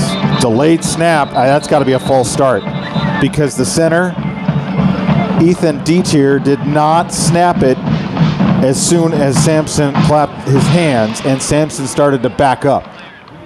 And so did other members of the offense. False start, as you called it. So I don't know if he said it, but this is one of my favorite penalty calls in football, and that is false start on everybody but the center. I don't know, but the center did not snap the ball, and it is important to note that this Flower Mound Jaguars offense is without most of its starting offensive line. 4 out of the 5 are JV players, so a lot of these guys first-time experience, and boy, what a time to bring them up. I mean, they have to, but tough test in front of them. That is the first penalty call against Flower Mound tonight. Under pressure, Braylon Powell gets to the quarterback, but after he gets a throw off, it's going to be a first down out to midfield and more. And it's Carter Massey. They finally hook up. Number 32, Anthony Lewis. Carter Massey mentioned it pregame. 695 yards after the catch. He's going to add more to that. Number 4 wide receiver in 6A in DFW. He's no slouch. They're now at the Cowboy 46-yard line for a first down and 10. They were able to get into Cowboy territory on their second offensive possession. They run the ball here on first down and bouncing off of tacklers. 13, Slate Detweiler is out down to the 41-yard line. It's not often that they have tried to run the ball. Once, maybe twice per drive tonight. They have not had success. They pick up a handful of yards there. It'll be a second down and 5 to go from the 41. Detweiler again on the ground. Cowboys haul him down from the back and from the side. He gets across the 40 and down to the 39. So now they're going to try to run the ball because they've had a little bit of success. And Tyrell Roberson again, just from that rover spot, linebacker safety hybrid, bringing a blitz again, and they went right to his direction. So a nice, easy tackle for him is another 3rd down here. 3rd and it's a long 2 from the Cowboy 38-yard line. 4:40 and counting left to go. Quarter number 2. Cowboys in front 14-0. Detweiler now lined up behind the right tackle. Sampson wants the ball, gets it, throws, and this one's going to be way overthrown and picked off in the end zone. Dayla Montgomery comes away with it and the touchback. It's another CLC Roofing Cowboys turnover. Cowboys defense has you covered. CLC Roofing does too, your reliable Dallas roofing company. It's Dayla Montgomery with the pick in the end zone. Yeah, it looked like a miscommunication on the route, and the referees are huddled up for some reason, not sure what, but it looked like a missed route, and there's a flag back towards the sideline, 35-yard line. I hope this is not against the Cowboys, not negate another positive The offense play. is staying out there for Flower Mound, which is an indication. I did not see the penalty flag thrown.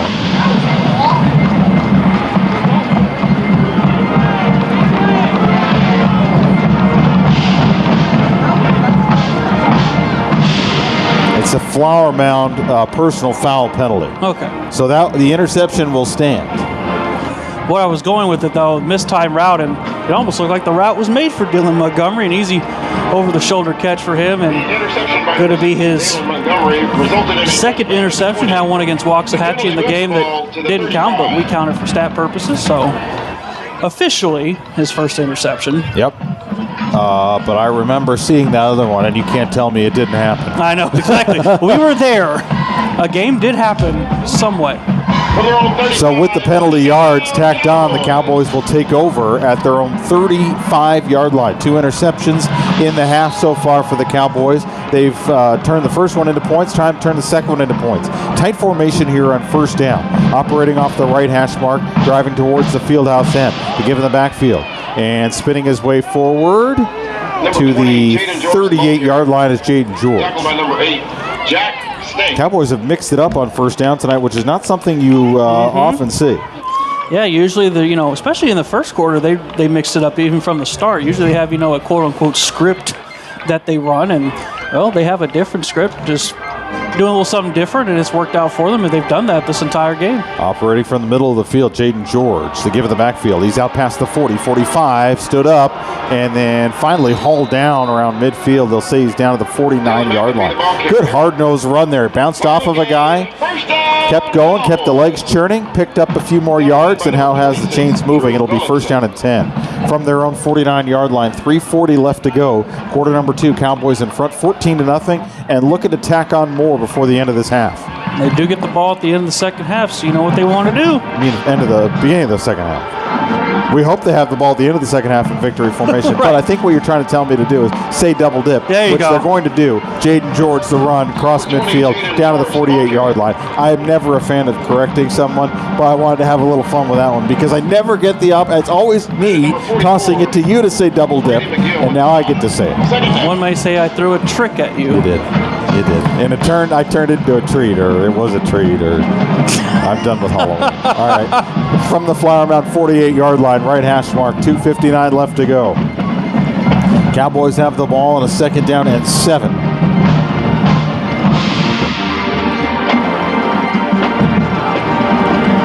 Zingelman in the backfield. 3 wides, plus the tight end. They go to the air. Right side pass, screen pass, and to the Flower Mound 45. It'll be a 3rd down and 4. 3rd down. That was complete to a Nene. And Eric Anguiano, he's kind of limping there a little bit, and now he's on his backside now, just sitting down. He was favoring something lower body, and now he's going to have to get the trainers out. He has had a bit of a rough go of it this season. Missed the pre-district because of an injury, missed last week as well. And so Anguiano down. What they did last week is they moved Harold Bossampan from right tackle to left tackle, and then Aaron Isbell ended up playing right tackle, so he played both ways last week. This injury timeout brought to you by Performance Course. Looking for your young athlete to take the next step? Check out Performance Course, the #1 training program in the country for school-age athletes. Find courses specifically for Coppell ISD by clicking on Coppell's logo at performancecourse.com. As Eric Anguiano heads over to the sideline, we are going to take a moment to allow stations along the network to identify themselves. From Buddy Eccles Field in Coppell to Cowboy fans around the world, this is Coppell Cowboy Football.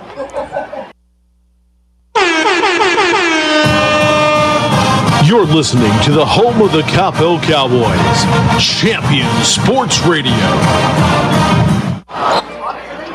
With 2:18 left to go in quarter number 2, the Cowboys have the ball and the lead. It's a 3rd down and 4 left to go. And they are at the Flower Mound 45-yard line. They have a 14-0 lead. Zingelman in the shotgun. Fakes the handoff, turns, throws. Mackin trying to hurdle a guy and has enough for the first down as he goes out of bounds at the Jaguar 38. So they're going to Mackin in key spots here, and he's picking up chunk yardage and moving the chains. And so it'll be a first down and 10 with 2:03 left to go.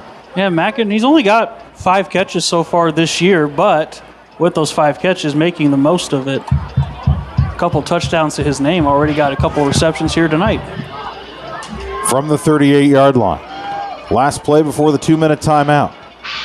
George, the handoff, right around the right end of the line, weaving his way inside the 30 and down inside the 25-yard line to the 22.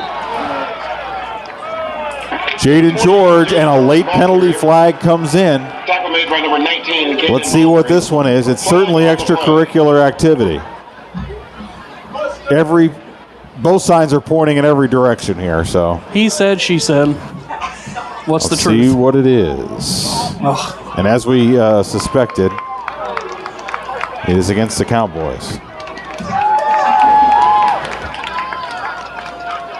And so that'll back the Cowboys up. But it will take us to the Bailey Orthodontics 2-minute timeout. 1:55 left to go. Quarter number 2. Cowboys with a 14-0 lead, and they are looking for more. This is the UT Southwestern Coppell Cowboy Football Network. At Frost, it's about award-winning service. When you have an account with Frost, you have a relationship with Frost. They'll answer the phone when you call 24/7 right here in Texas, and they'll be there for you with a square deal and prudent financial advice and tools to help you with all the milestones in the years ahead. Frost is your corner and around the corner. Frost is expanding across the Metroplex, and they're committed to supporting the communities they serve. While other banks are closing locations, Frost is bringing their people from banking, investments, and insurance into more corners of the Metroplex. Deposit and loan products are offered through Frost Bank, member FDIC, equal housing lender.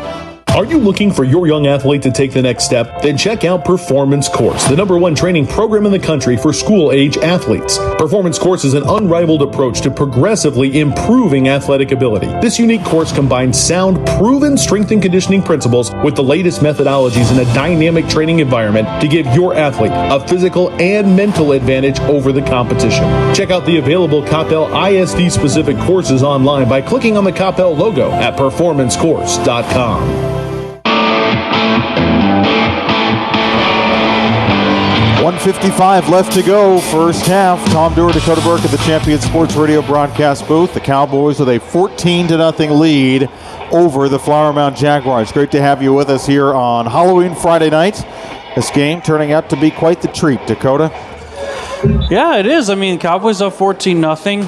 The only trick, for those of you that don't like it, the only candy corn of this game, if you will, if you're not a big fan of it, is it's been these penalties. There was another 15-yard penalty there, negating a positive play there, so the Cowboys back at their own 37. Anguiano out at left tackle.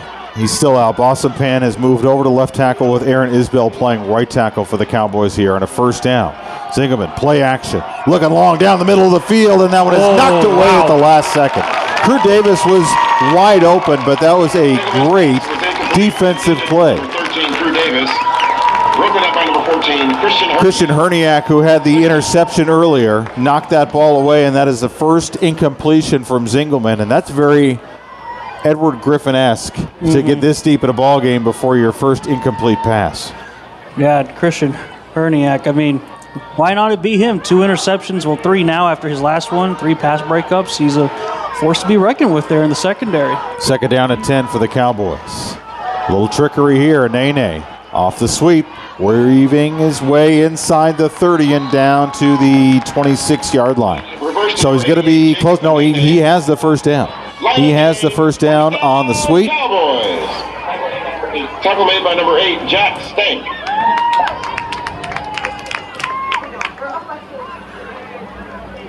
Jack Stank with the tackle there. First down and 10 for the Cowboys.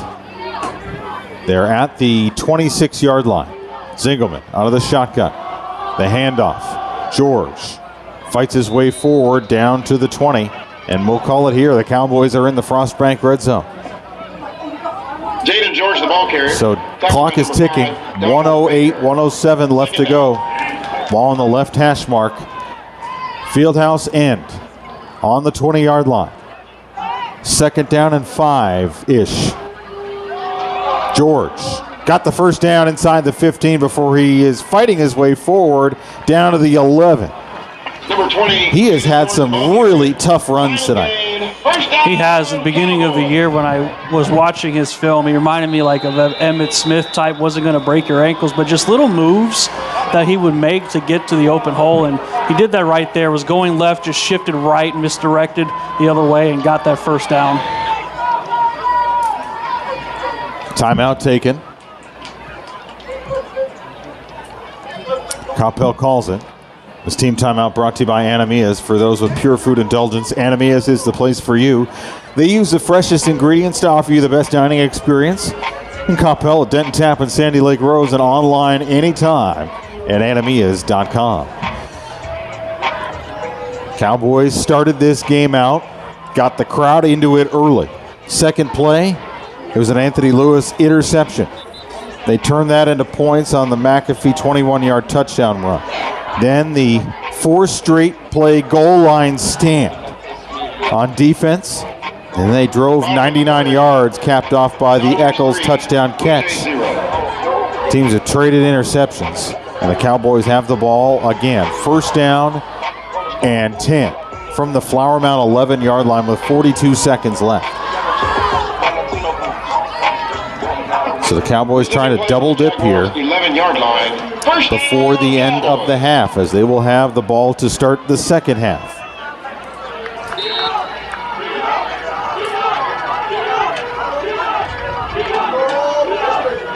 Singleman in the shotgun.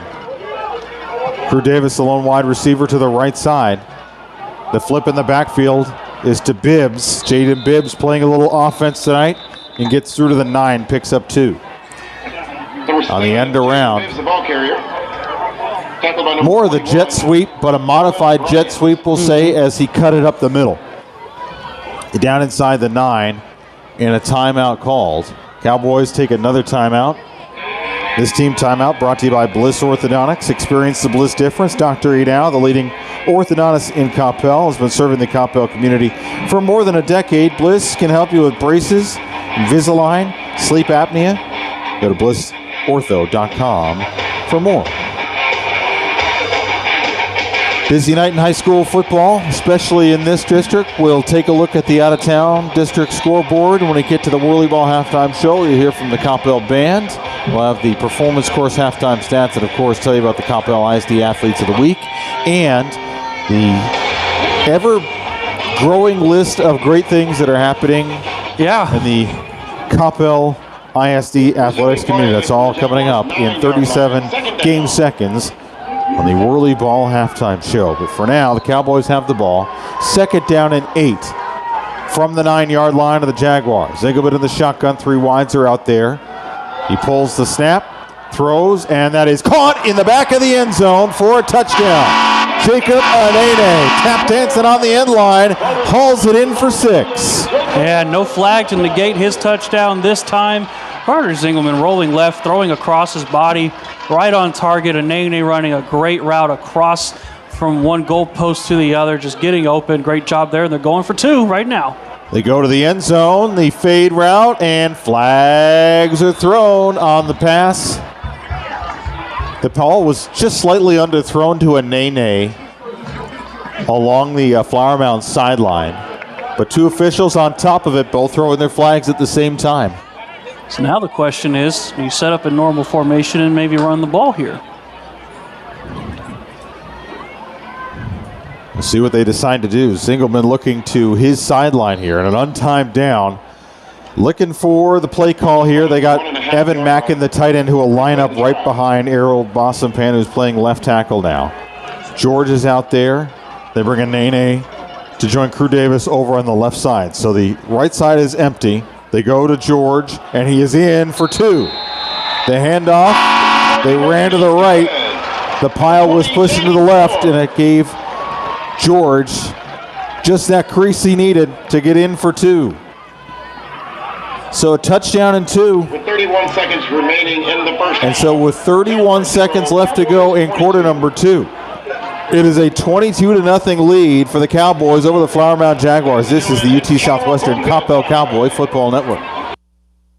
As the sole provider of the Coppell High School mouthguards, Dr. Bailey and his team have been proudly perfecting and protecting Coppell smiles since 1987. From Invisalign to braces to early treatment for your little smiles, Dr. Bailey will craft a customized treatment for each and every smile in our lovely community. Learn more about who they are and what they do by visiting CoppellOrtho.com. That's Coppell, ORTHO.com. Bailey Orthodontics, proudly serving the Coppell community since 1987. Yo, student section, the Mix is a party that happens every Wednesday night at Fellowship Church for all students, and I'm telling you, there's nothing like it. Follow at the Mix FC for all the details, and go Cowboys! Cowboys with a 22-0 lead with 31 ticks left to go, quarter number 2. Cowboys have scored on 3 of 4 offensive possessions. That one is a 65-yard drive capped off by a 9-yard Anene touchdown catch and a 2-pointer from Jaden George. That is your Jay Macklin's Cowboys scoring drive. Eat, drink, and talk Cowboy football at Jay Macklin's.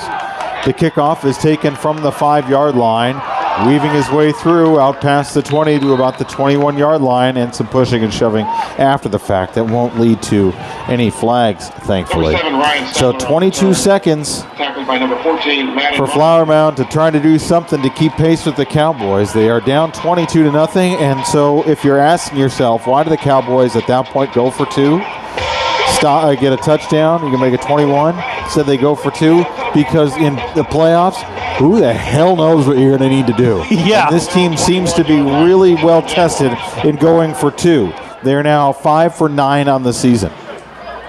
Yeah, you gotta make sure everything works, including your 2-point conversion. So you're gonna go for it, make sure that's working, and when you get to playoff time, you may have to call that number. 22 seconds left to go for the Jaguars. Sampson turns and gives that snap off to the running back. It's Detweiler, and he is to the second and almost to the third level of defense out to the 35-yard line. And Flower Mound's going to take a timeout. And another important thing, too, that I'll briefly mention is that if we get to tiebreakers and stuff and district titles and who knows, every game counts because of the points you win by. So that's another true. important That's part. very, very true. This team timeout brought to you by UT Southwestern, offering pediatric, adolescent, and primary and cardiology care. Now open in Coppell. And a proud sponsor of the UT Southwestern Coppell Cowboy Football Network. Now you have 16 seconds left. You're to the your own 35-yard line, so you got 65 yards to go. Obviously, you want to try to get something before the half before you give the ball over after a break to a Cowboys offense that has really been efficient tonight, probably the most efficient we've seen this season, save for maybe the Louisville game. But this offense has really been hitting on just about everything down the field. One incomplete pass tonight. I mentioned to you off air that I wanted to see the Cowboy team that played against Louisville, and pretty much for the most part, that's exactly what I've seen, and it's a team that's consistent, scores fast. It's what they need to do, and first half of football, minus the penalties, pretty flawless. I disagree with the Dallas Morning News. Don't tell them, because we had a wonderful conversation earlier, but he's got Zingo at 14 for 17 right now, so he's got 3 incompletions. I've only seen 1. Cowboys pressure here on first down, and they throw towards the Flower Mound sideline, and Massey's not able to haul it in. It went just off of his fingertips and out of bounds. 10 seconds left on the game clock here in the first half. Make sure you stick around. Whirly Ball halftime show. Cowboys will have the lead. We'll talk about that.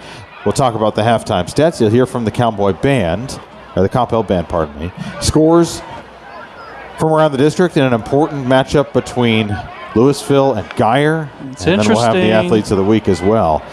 To the ground, Detweiler stacked up as he hit the line of scrimmage and driven backwards, and that should do it, and it will.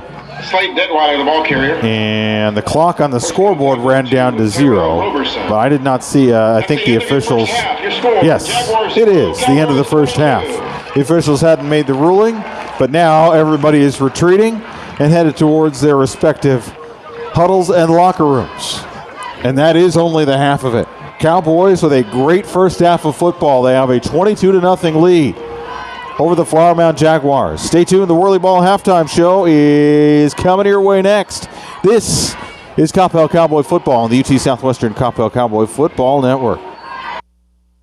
This broadcast is under the direction and is copywritten by Champion Sports Radio. Any rebroadcast, retransmission, or use of the audio stream, and any and all other use of the accounts of this broadcast without the direct written consent and permission of Champion Sports Radio is strictly prohibited. All rights are reserved by Champion Sports Radio and ChampionSportsRadio.com. This is a presentation of Champion Sports Radio, your home for championship broadcasts.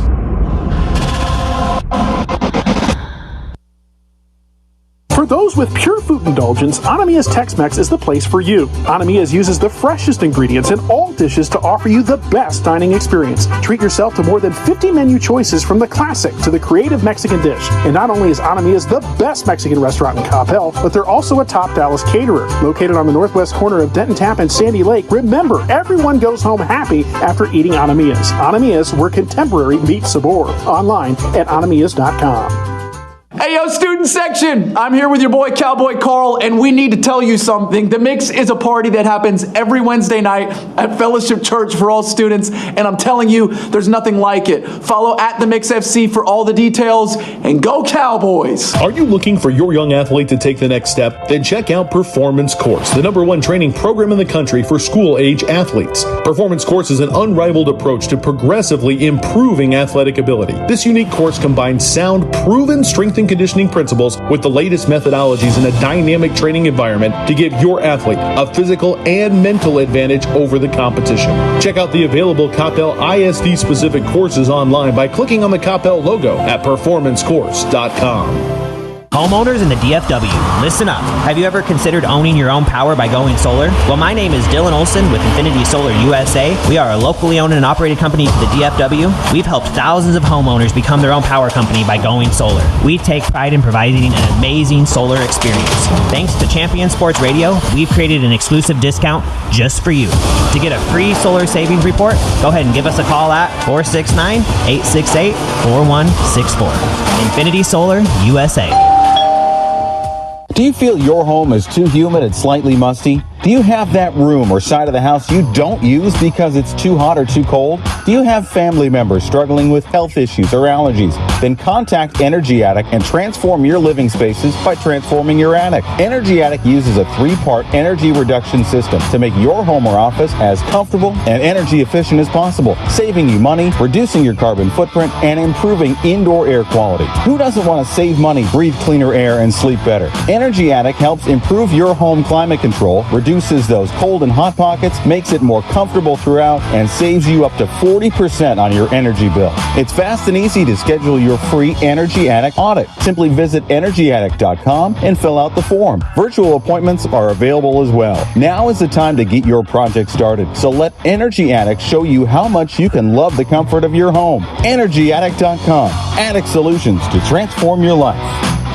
Stay up on all the latest news about the teams you care about and know when your favorite games are on the air thanks to Champion Sports Radio social media. Follow us on Twitter at Champion Sports, like our Facebook page at facebook.com/championsportsradio, or look for us on Instagram at Champion Sports Radio. Tell us why your team will win this week. Share when your favorite athlete is named Player of the Week, or brag about what your school alumni are up to now. That's on Twitter at Champion Sports, facebook.com/championsportsradio, and on Instagram at Champion Sports Radio, your home for championship social media.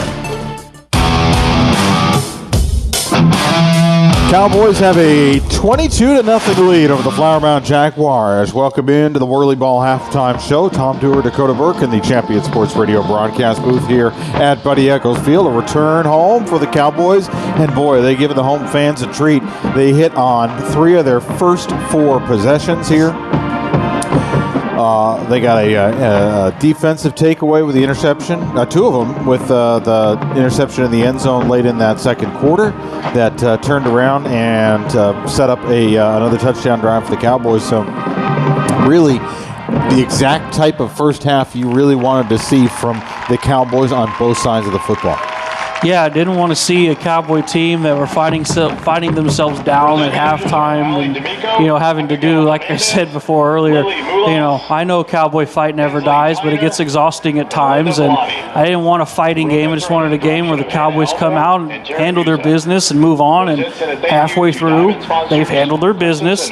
Second half, it's the move on part, handle your business some more, and move on to next Thursday, the last game against Marcus. So they've done everything pretty much correctly. The only thing has been the penalties. We'll go through the stats in a little bit, but other than the penalties, offense has been on firing on all cylinders, and that defense, it has just been suffocating. Well, let's take the fans through that first half, and it started with Flower Mound with a football, a 2-play drive. First play with a Cowboys sack, a loss of 10, and the second play was an Anthony Lewis interception. That gave the Cowboys the football at their own 46. They drove down the field 54 yards in 5 plays, capped off by a Dylan McAfee 21-yard touchdown run. Flower Mound took the ball, drove 74 yards, got stopped at the 1. 4 straight plays. Cowboys got the turnover on downs and then came back down the field and scored, drove 99 yards. And that was a Jackson Eccles 15-yard touchdown catch to make it 14-0. Flower Mound punted. Cowboys threw an interception and then got an interception with Daylon Montgomery picked off Barron Sampson in the end zone. And the penalty took the ball out. They started the drive at their 35-yard line, drove 65 yards, and Zingelman hit Jacob Adene for a 9-yard touchdown catch. They tacked on the 2, and then Flower Mound ran 3 plays and ran out the clock to end the first half. So that's how we got to 22-0. But one of the things I wanted to make a point of is, before we look at the stats, one of the things I wanted to make a point of is not everything the Cowboys have done tonight shows up on that stats page, because there's so much that they've done defensively to bring pressure on Barron Sampson that does not necessarily get noted here. It is the disrupting of timing. They have neutralized Carter Massey, the number 4 wide receiver in DFW 6A football. Sampson has had virtually no time, and the throws he has been able to get off have been for short yardage for the most part. They have not hurt the Cowboys, save for that one drive, and the Cowboys were able to make the 4 stops inside the 5-yard line.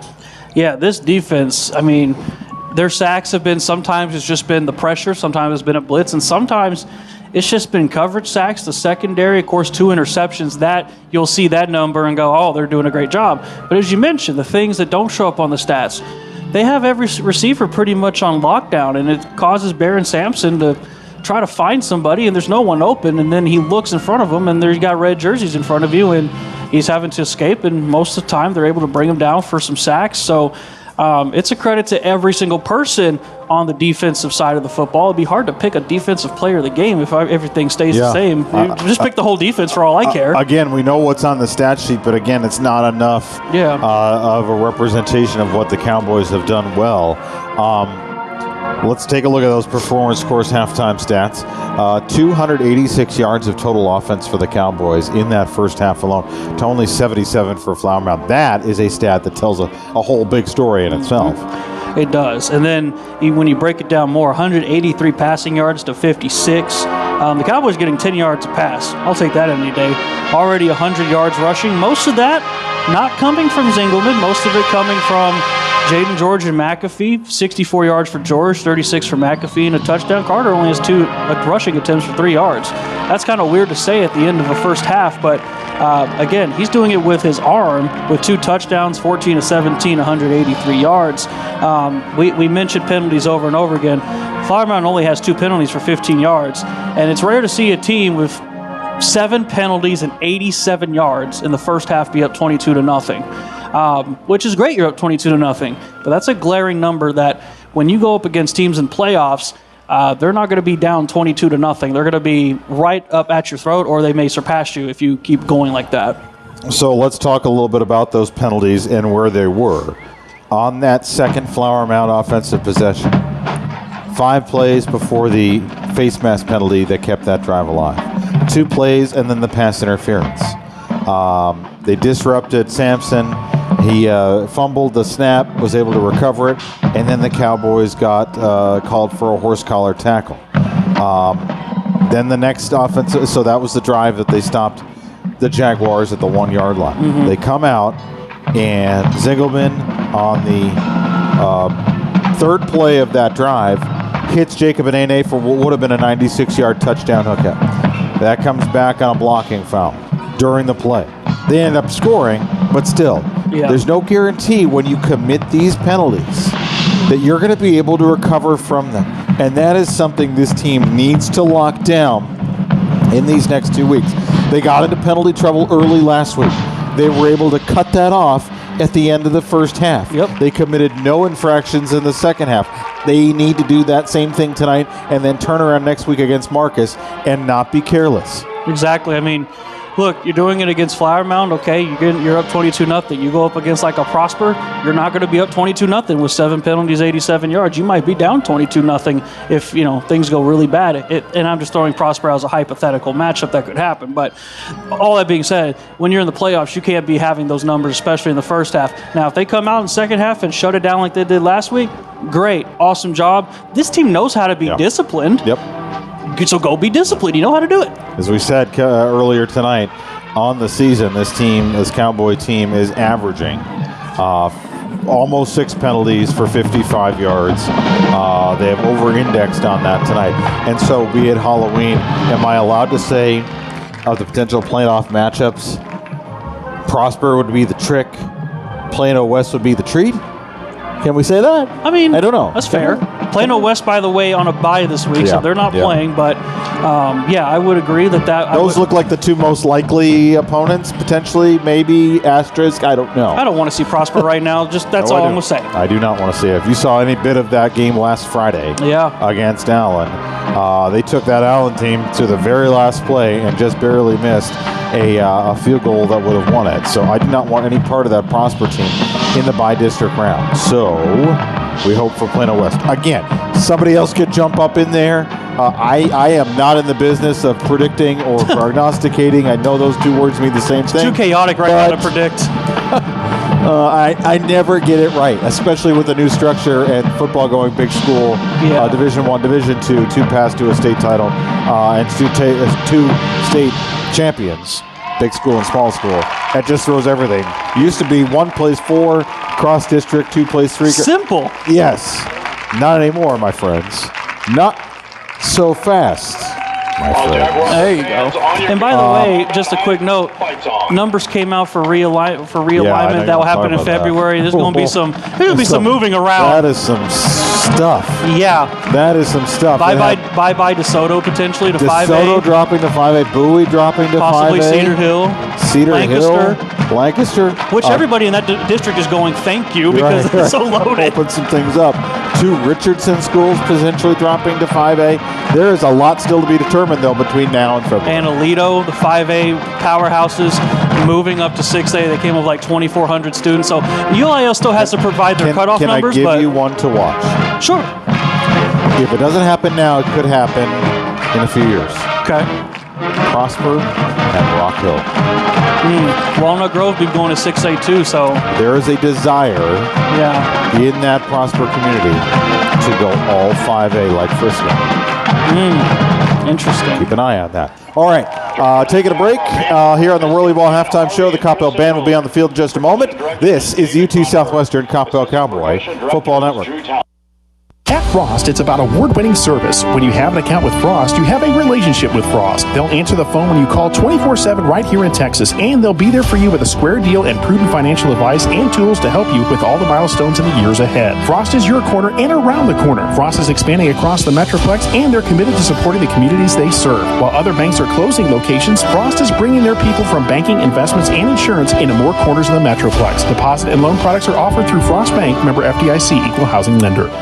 Johnson Management Company is an independent family-owned McDonald's franchisee serving North Texas communities since 1986. At JMC, they actively support their communities through their involvement with schools, youth sports, and local charities. Your locally owned Coppell McDonald's proudly supports the Coppell Cowboys and reminds you to download the McDonald's app for all the best deals. Place your pickup order at the South Denton Tap Road location here in Coppell, or if you can't make it in, have your favorites delivered right to you. JMC McDonald's says, let's go, Big Red.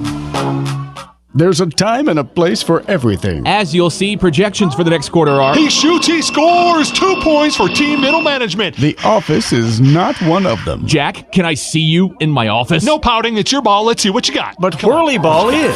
For corporate events, team building, and private parties, Whirly Ball in Hearst and Plano is electric fun. Test your skills on the arcade games. Zip around in your Whirly Bug for a Whirly Ball competition. Or play the most affordable laser tag in the city. Learn more at whirlyball.info. Johnson Management Company is an independent, family-owned McDonald's franchisee serving North Texas communities since 1986. At JMC, they actively support their communities through their involvement with schools, youth sports, and local charities. Your locally owned Coppell McDonald's proudly supports the Coppell Cowboys and reminds you to download the McDonald's app for all the best deals. Place your pickup order at the South Denton Tap Road location here in Coppell, or if you can't make it in, have your favorites delivered right to you. JMC McDonald's says, let's go, Big Red. Hey, yo, student section! I'm here with your boy Cowboy Carl, and we need to tell you something. The Mix is a party that happens every Wednesday night at Fellowship Church for all students, and I'm telling you, there's nothing like it. Follow at The Mix FC for all the details, and go Cowboys!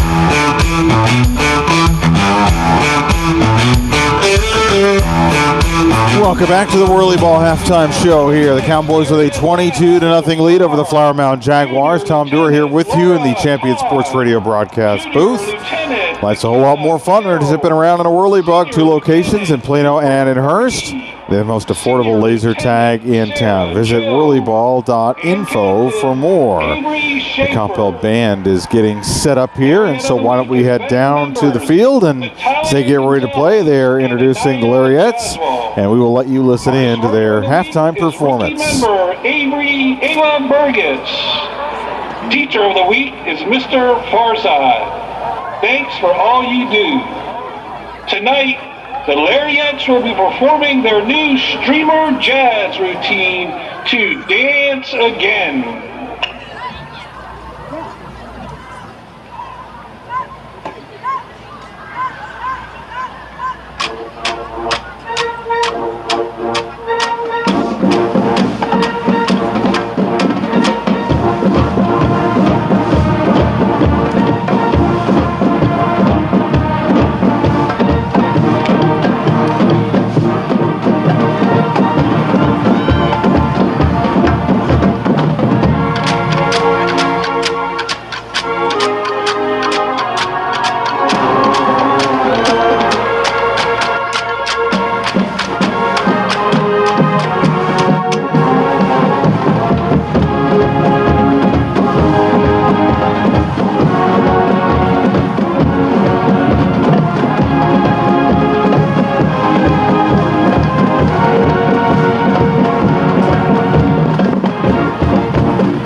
Continuing tonight's halftime entertainment, please welcome your Coppell High School Varsity Marching Band.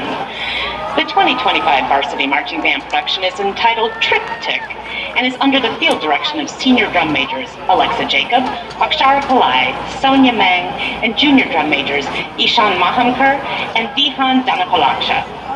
The Coppell High School Varsity Leadership Team includes Presidents Lindsay Yu, Rohit Kushibotla, Shruti Avandanula, and Sahil Mistry. Captains Megan Chi, Sid Narayanan, Lucas Rodriguez, Rushil Yellery, Vidushi Nalkonda, David Che, Maxine Camaray, and Zachary Brooks. Guard captains are Ariyahi Ravi and Kate Sierra. Percussion leadership is Emily Harriet, Jess Foster, Arnav Srivastav, Sudarsh Mandarwad, Ayla Ilahi, and Shrihan Dasari. Varsity members of the week, Samarth Mahesh of the saxes and Sahaj Jaiswal of the baritones. Guard member of the week is Haley Fung. Percussion member of the week is Anvi Bhaskar.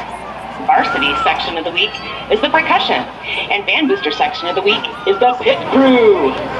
Tonight's performance will include the 3rd, 4th, and 5th selections from their 2025 production Triptych, featuring soloists Lucas Rodriguez, Shruti Avandanula, Yuga Madalagi, and Kunal Katiyar. All right, Cowboy fans, let's welcome your Area B 5-time champions, Coppell Varsity Marching Band.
Coppell Band has been invited to perform at the 2026 Dublin, Ireland International St. Patrick's Day Parade.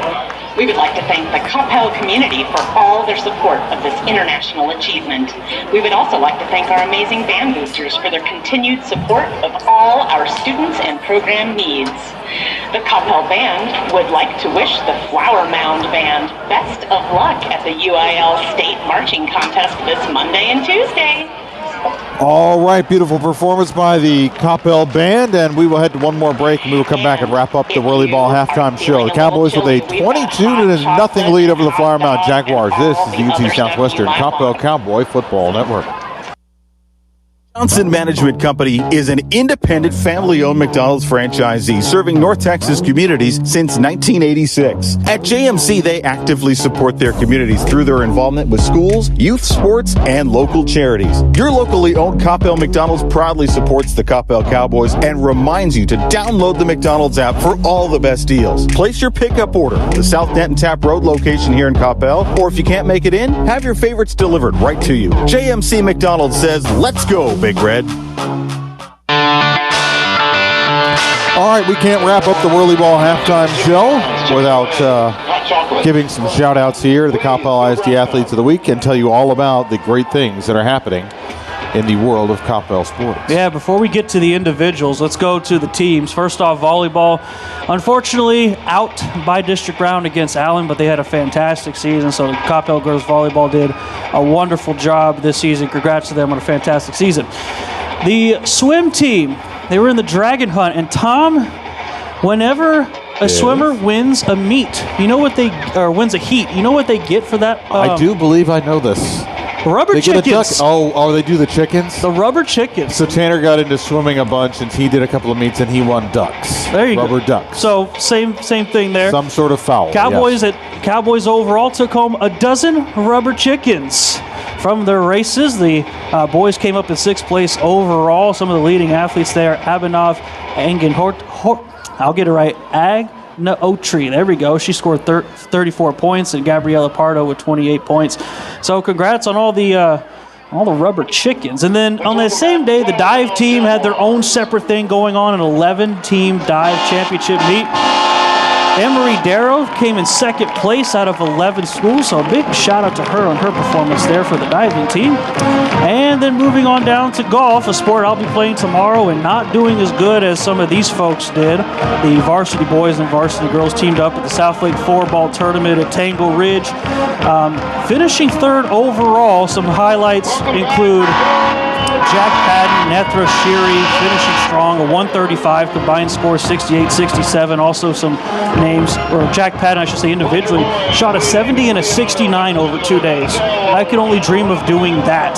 Charlie Sauer shot a 77-71 to finish in 9th place, so great job by the dream of it tonight, and then I'll do it tomorrow. And then do it tomorrow. So big shout out to all those teams for Coppell. They're doing a heck of a job there. Now we get to the individual stuff. The athletes of the week, Lexi Patton for tennis, leading Coppell to their first ever state tournament appearance. That team finished number 3 in the state of Texas. Big shout out to the tennis team. And on top of that, Cassie Cavalli, undefeated in every district in postseason singles match as well. And then, of course, we mentioned him earlier, Eshawn Mayer, 14 of 23, 138 yards, 3 touchdown passes, including 2 comeback touchdowns to get the win over the Bengals. I was there then when that happened. I was there too. And if you want more info, follow the Coppell ISD Athletics Twitter page at Coppell Sports and the number 1, and download the Coppell Sports app on your phone for more results and get tickets and everything in between. You know what I'm going to get going here? We are going to set up a some sort of exhibition match. Please, no wagering. You against some of these the Coppell golfers, and let's see what happens. Go all in on them. What they shoot in a round, I shoot in like 12 holes. So please go all in on them. I'll help you. They shoot in a round, you shoot in. I usually shoot like a 90-something, 100-something. I got it. Yeah, makes sense. Right. So by the time we get to 12 holes, I'm at 70-something. And we are underway for the start of the second half, and it is an unorthodox bouncing kick that goes up the middle, and it's fielded on a back hop by Jaden Bibbs, and he's trying to work his way out, gets to the 15-yard line. So give credit to the Jaguars trying to do something there to change the momentum and change the narrative, but the Cowboys will start out with the football at their own 15-yard line, and they have a 22-0 lead going into quarter number 3. And they do, and what a time for that. This is, if I'm not mistaken, this is probably one of their biggest leads that they have had so far this whole season, going into halftime, starting the third quarter. So in a comfortable spot, don't want to get complacent. Again, all gas, no brakes this game. Keep your foot on it. So the Cowboys will drive from video board end to field house end here. Red jerseys, black pants, black helmets. Zigabit in the shotgun. And a first down handoff. McAfee puts his foot in the ground, changes direction, goes to the right side around the right end of the line, and out past the 20 to about the 22-yard line. Pickup of 7 on that first down run, but moreover, that was just good athleticism by Dylan McAfee tonight. Yeah, went one way, had to go the other, broke a couple tackles, and did a lot maybe more running east to west and north to south, but he had to get 7 yards, so 7 hard-fought yards. McAfee now 43 yards on 5 carries and a touchdown. They almost have the Jaguars' defensive line jumping, but the Cowboys were not ready to snap the ball. It's a second down and 3. Opening seconds of this third quarter. Cowboys with the lead. I'm looking to put this one away early. 3 wide receivers all to the left side. They go to the ground again. McAfee is spun down in the backfield, and he's going to go down after a loss of about a yard. Number 28. Tried to do that same thing where he sticks his foot in the ground, changes direction, but the Jaguars were there, and they were able to make the stop and pull him down behind the line of scrimmage. So it'll be a third down and manageable. Third down and 4 from their own 21-yard line, right hash mark, driving towards the fieldhouse end. A lot of costumes in the crowd tonight. Cheerleaders are in various costumes. You can see the fan section, or the student fan section across the way. They're always in something, so it doesn't matter if it's Halloween for them. It's just another day. 4 wide receivers. They split McAfee out to the left side. He is the check down. Zingelman's going to take it himself. Out past the 20. Around the end, out past the 30, out of bounds at the 33. Picks up the first down on the QB keeper. It was an RPO. He decided to R. I will never, ever, ever say he decided to P. That's something different. There's your treat. Oh, man. Little turn of phrase, and you quickly realize you can't use it for something else. Oh, Tom, so you decided to R. You're number 1, my friend. You're number 1. And which finger did you use to tell me that? Out to the 33-yard line is where they mark it. First down and 10, 10-18 to go. Third quarter. Zingerman at the shotgun, 3 wide receivers, and they got McAfee to his left. They go to McAfee on the ground, runs over the right guard, and spins forward out to the 38-yard line, pickup of 5. He can't say that working with me is not interesting and unique and different week to week. Oh, for sure.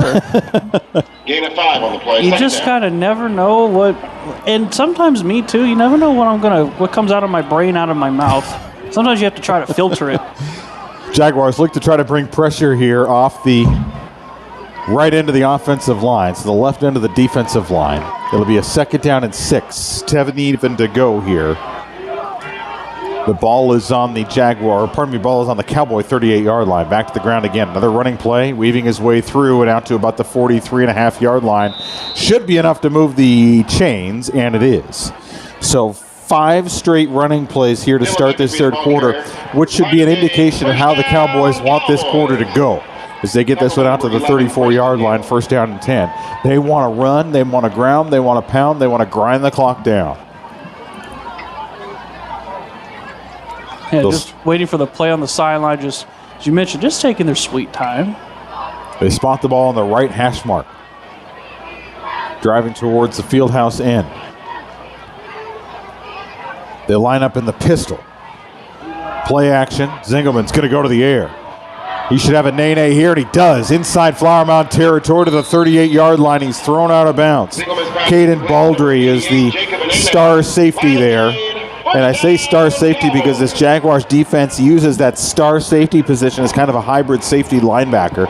He was in soft coverage against Anene, who caught the ball, moved the chains, and was thrown out of bounds at about the 37-yard line of the Jaguars. So the Cowboys are in plus territory on this drive. 8:42 and counting left to go, quarter number 3. Cowboys looking to add to their 22-0 lead. Zingelman in the shotgun. They put the tight end Mackin on the left end of the line. 3 wides all to the right side. Handoff, McAfee. Gets by 2 tacklers, spins his way forward and down to the 32. Pickup of 5, brings up a second down and 5. I just love the way the Cowboys are just moving this. Like, we are taking control of this game on the ground, through the air, and you're going to sit and watch. Same exact formation here for the Cowboys here on a second down and 5.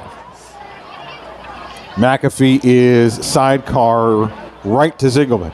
3 wides all to the right side. Mackin on the left end of the line is the tight end.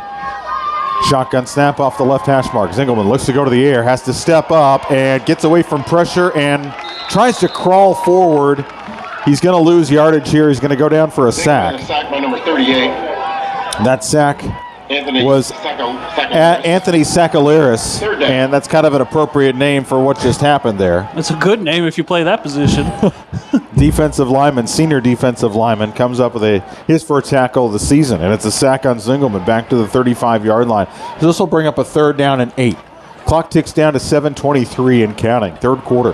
Cowboys 22-0 in front of the Jaguars, looking for some more here to start the third quarter.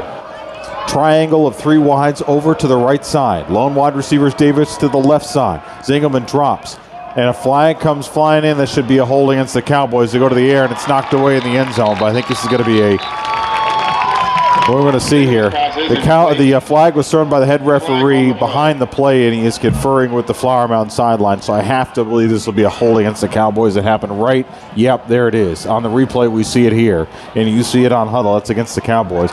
That is a hold. It is going to be declined, so that'll force a fourth down. And we'll see what the Cowboys decide to do. They're in Flower Mound territory. So another penalty against the Cowboys here. I mean, you're up 22-0 and 35-yard line. I mean, maybe Tidwell could hit one from about 50 if you wanted to, but still trying to confer what they're going to do here. So they take the incomplete pass instead of the penalty, pardon me. So that'll prompt a fourth down and 8. Clock stop with 7:05 to go. Third quarter. Cowboys will punch their ticket to the postseason with a win tonight. Zingelman another shotgun. Fourth down. Takes the snap. He's got pressure. Spins away from it. Now rolls. Now throws. Complete to the 25. Steps away from a man. Curls and goes in. Oh, boy. He just hurdled a guy and got down to the 1. I hope they show that on huddle. To number 28, Dylan McAfee. Dylan McAfee on the wheel. It looked like Air Jordan, Air McAfee. He caught that at the 25 and hurdled 2.5 yards over a guy. So 2.5 yards distance-wise and almost 2 yards up. But that got the Cowboys knocking on the door in the Frostbank red zone. They complete the pass. They convert on fourth down. Now they set up a potential score here. McAfee, the handoff. Charging forward, stopped at the half-yard line. Dylan McAfee, the ball carrier. What a great play by McAfee. So much athleticism. He has done so much for this Cowboys team tonight. I hate that he's a senior. I want him back again. What a great pickup for this offense, though. Thankfully, Jaden George, he's a junior, so he'll be back. But, man, McAfee, only one season with him, but the explosiveness he brings and his big playability, it's going to be missed. From the half-yard line, Zingelman turns the handoff. Easy does it as McAfee curls around the left end of the line and walks in the front door for the touchdown. Great blocking by the offensive line there to give that hole open on the left side. Of course, Cowboys still out there in this little swinging gate formation, and they won't make no drama about it. We'll be bringing on the extra point squad. So an 85-yard touchdown drive. 12 plays. Cowboys in the end zone on their first possession of the second half, and that drive was all Dylan McAfee. On the ground, through the air, the extra point floats through and is good. So the Cowboys score on their first possession of the second half. They turn it into points. They come down the field, and they take a 29-0 lead with 5:45 left to go in the third quarter. This is the UT Southwestern Coppell Cowboy Football Network. Are you looking for your young athlete to take the next step? Then check out Performance Course, the #1 training program in the country for school-age athletes. Performance Course is an unrivaled approach to progressively improving athletic ability. This unique course combines sound, proven strength and conditioning principles with the latest methodologies in a dynamic training environment to give your athlete a physical and mental advantage over the competition. Check out the available Coppell ISD-specific courses online by clicking on the Coppell logo at performancecourse.com.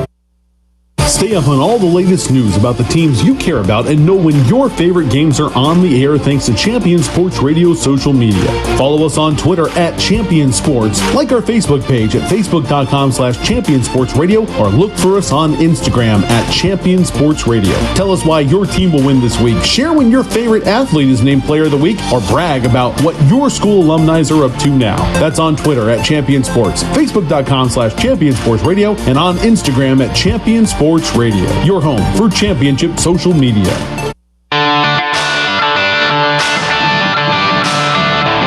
Cowboys open up a 29-0 lead on that McAfee 1-yard touchdown run. And so with 5:45 left to go, the kickoff is taken inside the 5-yard line, out past the 20 to the 25. Still on his feet is Stadler, and he is brought down out past the 30 to about the 33. And so that's where the Jaguars will take it for their first offensive possession of this second half. So 85 yards on 12 plays. It took better than 6 minutes. 6 minutes and 15 seconds to be exact off the third quarter clock, and that is your Jay Macklin's Cowboys scoring drive. Eat, drink, and talk Cowboy football with Jay Macklin's. All right, 5:38 left to go here, third quarter. Cowboys getting more and more comfortable with this score now that it is a 4-score football game. Sampson takes the snap, throws into trouble, and then is knocked away. Intended for Stadler. Anthony Lewis took the brunt of that shot, and he is, I think that's a stinger, and he may have gotten that in the lower body.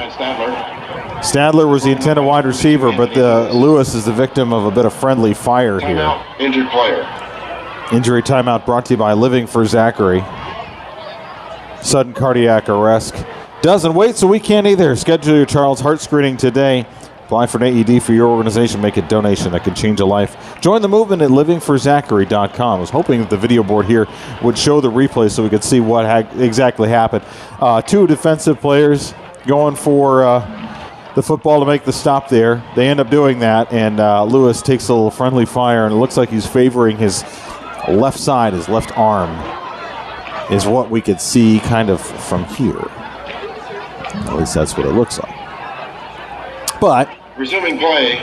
Second. Cowboys will take the result of the play while we keep an eye on Anthony Lewis, who has an interception today, and a couple of other key defensive plays. Second down and 10 for Barron Sampson from the 33-yard line. Completion. This time they get Stadler. He's out past the 40, makes a move past midfield inside the 35 to the 30 before he's gang tackled at the 24-yard line. First time the Cowboys have let up a big gainer play today. Yeah, and I'm not saying it's because Anthony Lewis got out with that injury on the sidelines, but kind of apropos that Flower Mound gets a big gain right after that and breaks a tackle there by Kenneth Gibbs and goes for big yards close to the red zone.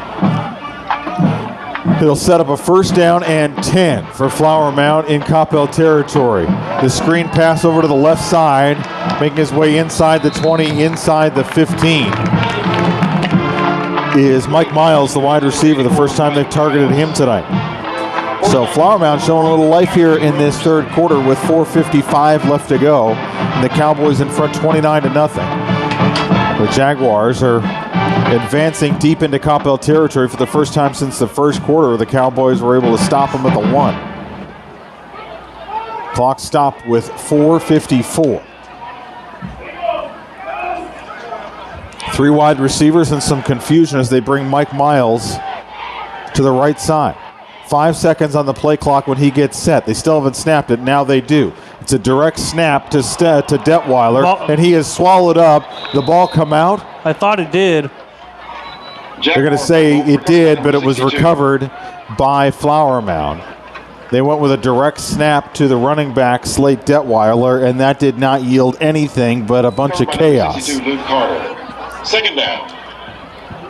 62, the left tackle, Luke Carter, was the one who was able to fall on it and keep it in Flower Mound's hands. Luke Carter is filling in for Drew Evers, and man, do they miss him on the left end of the line. The SMU commit out with an injury.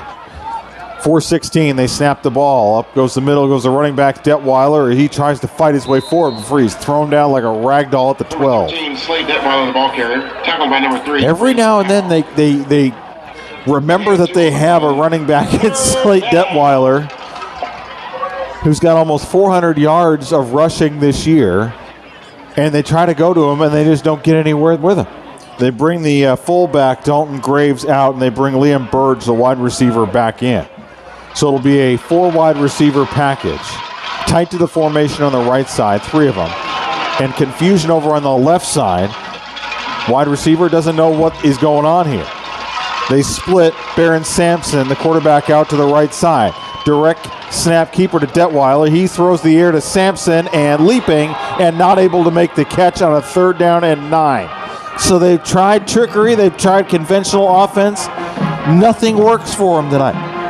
Yeah, and it'll be a 4th and 9. Cowboys are just reading everything really well, and then when that play starts to run, everybody's just in lockdown mode, and once again stopping that Philly special, if you will, but this time back, at the 11, 12-yard line, and if 4th down for the Jaguars, you have to go for it. Yeah, they're not interested in just some points. They want a touchdown here. They need a touchdown. They trail 29-0 to the Cowboys.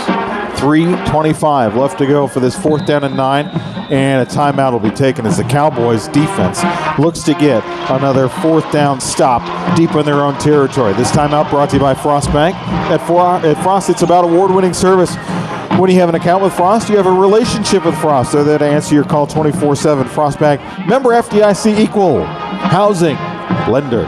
The Coppell Cowboys would like to recognize and thank. Oh boy, it's been an active third quarter, but it's been a really good one. The Cowboys offense came down the field, scored on their opening possession, made it 29-0, and now they're trying to stop the Jags, who have the ball on a 4th down and 9 at the Cowboy 12. That's what we wanted. I mean, we wanted them to score early and keep it consistent, and 3.5 or 2.5, almost 3 quarters in, they've done exactly that, on top of playing shutout defense up to this point. Jaguars are flirting, trying to get points, but a 4th down. So, I mean, it's, again, minus the penalties, which they haven't. I think they only have had 1 in this quarter so far. Minus that, it's been almost flawless. Quick look around the district. Marcus with a 17-10 lead over Little Elm. Cowboys wrap up the district schedule against Marcus next week. Hebron 28-0 over Braswell. And Louisville still 21-20 over Denton Geyer late in the second quarter. Sampson in the shotgun with 4 wide receivers, and a flag comes in. That's going to back him up. That's a false start against Flower Mound. And to your note, by the way, that game next week in Marcus is a Thursday night special. One that's planned, actually. Not exactly. Not the Braswell stuff. And that makes it easier for coaching to say, yes, it's a short week, but when it's a planned short week and not a surprise on Tuesday, we play in Thursday type of short week, going into it. You already have your advanced teams looking at Marcus, preparing you starting after this game and in earnest tomorrow.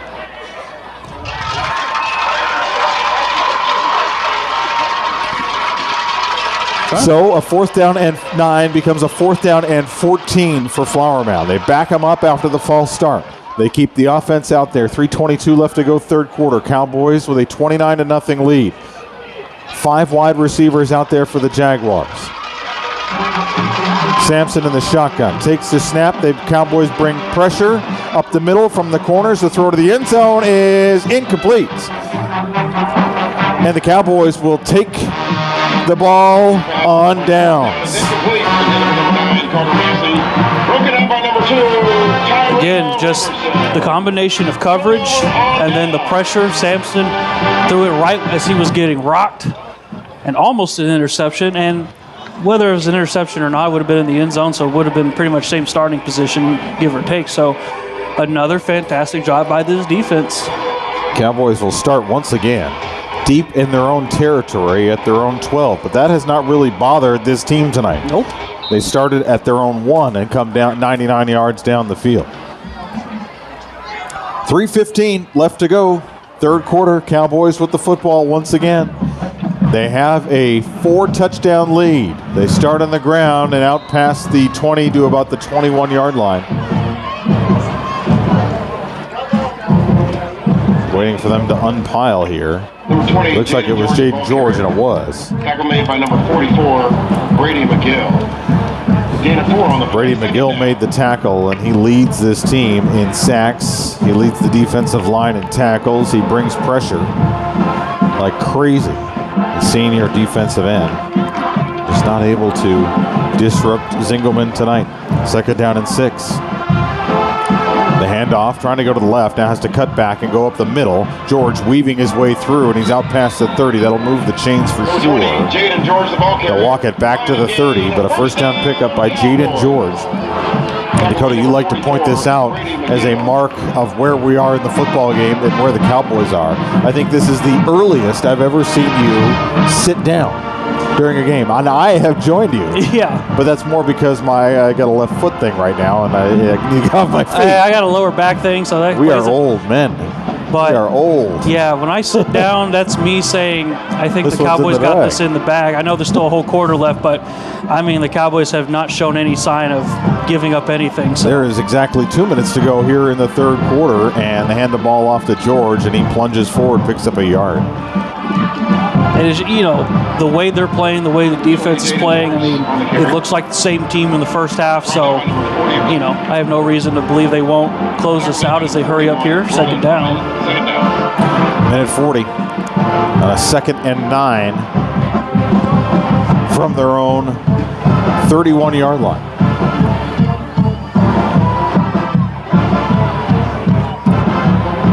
Three wide receivers out there for the Cowboys, 2 to the right and 1 to the left. George is to Zingelman's left. Zingelman bobbles the snap, gives it to George. He's stood up at the 32-yard line after a gain of 1. Only because someone got a hold of his jersey and they ripped it off of his shoulder pad. Not a horse collar kind of tackle, but just grab the jersey and don't let go. Christian Herniak was the wall that George ran into. Said brought the safety up in run defense. Inside a minute to go, third quarter. Cowboys with the ball. 2nd and 8.5. Pardon me, 3rd and 8.5. Now they adjust it. 3rd and 7 is what they'll call it. They mark the ball out to the almost the 33-yard line. They need to get to the 40. So a little over 7. 4 wides out there. Zingelman looking to go to the air on 3rd down. He does. He's got a nay-nay. in between defensive coverage, in between the layers, out close to midfield, brought down at the 49-yard line. A big third down conversion. The Cowboys are able to do that consistently all night long, and that has gone so far to keeping drives alive. And they were able to do that because when Carter had the ball looking for Nene, he had all the time in the world. The pocket was wide open. Great job there for blocking by the offensive line. From the Cowboy 49-yard line, 10 seconds left to go in the third quarter. Cowboys do not have to run another play before the end of the quarter. Zingelman in the shotgun, 3 seconds, 2, and they will let this one go. And we will head to the fourth quarter. The Cowboys add a touchdown, and they have a 29-0 lead as we make the switch to quarter number 4. This is the UT Southwestern Coppell Cowboy Football Network. For those with pure food indulgence, Anamiya's Tex-Mex is the place for you. Anamiya's uses the freshest ingredients in all dishes to offer you the best dining experience. Treat yourself to more than 50 menu choices from the classic to the creative Mexican dish. And not only is Anamiya's the best Mexican restaurant in Coppell, but they're also a top Dallas caterer. Located on the northwest corner of Denton Tap and Sandy Lake, remember, everyone goes home happy after eating Anamiya's. Anamiya's, where contemporary meets sabor. Online at anamiyas.com. Hey y'all, it's me, Cowboy Carl, and I'm here to tell you something. All students need to be at the Mix every single Wednesday night. It's a party. I'll see you there. Follow at the Mix FC for more details, and go Cowboys! There's a time and a place for everything. As you'll see, projections for the next quarter are... He shoots, he scores! 2 points for team middle management. The office is not one of them. Jack, can I see you in my office? No pouting, it's your ball. Let's see what you got. But Whirly Ball is. For corporate events, team building, and private parties, Whirly Ball in Hearst and Plano is electric fun. Test your skills on the arcade games. Zip around in your Whirly Bug for a Whirly Ball competition. Or play the most affordable laser tag in the city. Learn more at whirlyball.info. We open up quarter number 4. The Cowboys have the ball first down and 10 from their own 49-yard line. Jaden George with a left end run, and he slips and falls at the 47. So he picks up 4 on the carry. Give a tackle stat for the turf. Yeah, exactly. I'm not giving that one to Flower Mound. That was on the turf. So he goes from right hash mark to left hash mark, and so he's brought down just to the favorable side of the 47-yard line. So it'll be a second down and 6.5 left to go. Tom Dewar and Dakota Burke here with you in the Champion Sports Radio broadcast booth at Buddy Eccles Field. Final district home game for the Cowboys of the season. We hope to return here for the postseason. We will see what that ends up being. Play action here on second down. To the air. Wide open is a Nene tap dancing down the sideline inside the 20 and out of bounds. Pardon me, that's William Kennington who made the catch inside the 20, and he has the Cowboys in the Frostbank red zone again. Yeah, and Carter had options. He could have gone to any receiver down the field, but he went for William Kennington. First catch of the year, his 4th catch of the year.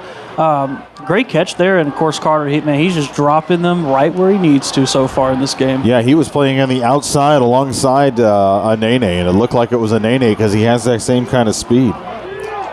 Little bit of a size difference. Play action here on first down. Zingelman spins away. He is trapped in the backfield, and he gets rid of it and gets rid of it safely. Out of bounds just past the pylon. So kind of wise decision. Kind of just short arm flipped it out of bounds. Yeah. And again, kid's a sophomore, so sophomores who can make those decisions, the right mental decisions like that, it's more impressive than like a senior because they're so young, and sometimes they want to be Mr. Do Everything, and sometimes you don't have to be that. Sometimes there are pro quarterbacks that still try to be Mr. Do Everything. That's true. And they make me yell at the TV on Sundays. I wonder who you're talking about then. Anyway, second down and full 10. They go to the ground. George weaving his way through traffic, and he's inside the 10 down to the 8-yard line is where they're marking. So bring up a third down and short. You can't yell at the MVP, can you? I yell at the MVP every week. I do and too, because he's on my fantasy team. From doing it from home is there's no chance that he's going to hear me and hold that against me. Ball marked at the middle of the field. Video board in. 10:33 and counting left to go in this fourth quarter. Cowboys up 29-0 and looking for more. Ball is marked at the 7. It'll be a 3rd down and 2 for the Cowboys. Zingelman, play action. He's trapped in the backfield. They have him. He's got to get rid of it. He does to the Cowboys sideline and out of the tackle box. So that shouldn't be an intentional grounding, and there is a Flower Mound player down flat on his back at the 24-yard line. This injury timeout brought to you by Performance Course. Looking for your young athlete to take the next step? Check out Performance Course, the #1 training program in the country for school-age athletes. Find courses specifically for Coppell ISD by clicking on Coppell's logo at performancecourse.com. There is a penalty flag down, so it looks like they will hit the Cowboys with an intentional grounding. And that was kind of what I was waiting for. He was outside of the tackle box, but there was nobody in the neighborhood. And the injured party, I know it ends with a number 4, but there's multiple. Yeah, that's what I thought, too. But, it could be Brady McGill. He tends to be in the backfield. Christian Herniak is also out there, wears 14. Brady McGill wears 44. Very cramp-like stretches they're doing for whoever that might be, and it is Brady McGill. Yeah, it is McGill. And that would be a big loss, at least temporarily, for Flower Mound. The ball is brought back to the 23-yard line, as this is probably going to be, unless it's a hold, that's the other possibility, because an intentional grounding would come with loss of down. And the yard marker here on this side says 4th down. It is intentional grounding. So comes with a loss of down. It'll be a 4th down, and I believe we'll let them sort it out. They marked the ball at the 23. They got to get down to the 5, so it should be a 4th down and about 18 left to go. Well, while they sort it out, the fourth quarter brought to you by Fellowship Church. The Mixed Use Movement is a party every Wednesday night at 7. Be part of the incredible music, amazing giveaways, and meet some great people. The Mix at Fellowship Church is on social media. Follow them at The Mix. We know one thing: the ball is spotted at the 23-yard line on the left hash mark. It is 4th down. So, the question is, it's 4th and 18. Yes, they've updated the scoreboard now. They got to get to the 5. So 4th and 18. Exactly 10 minutes left to go in this football game. Cowboys in front 29-0.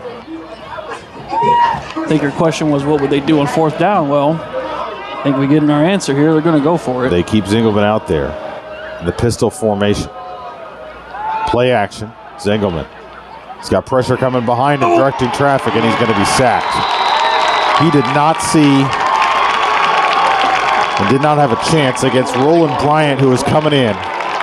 The footsteps were not loud enough, and Zingelman may have felt him, but was also trying to direct traffic and get a wide receiver open. So it goes down as a coverage sack and a turnover on downs, as they were able to get to the 23-yard line after starting at their own 12.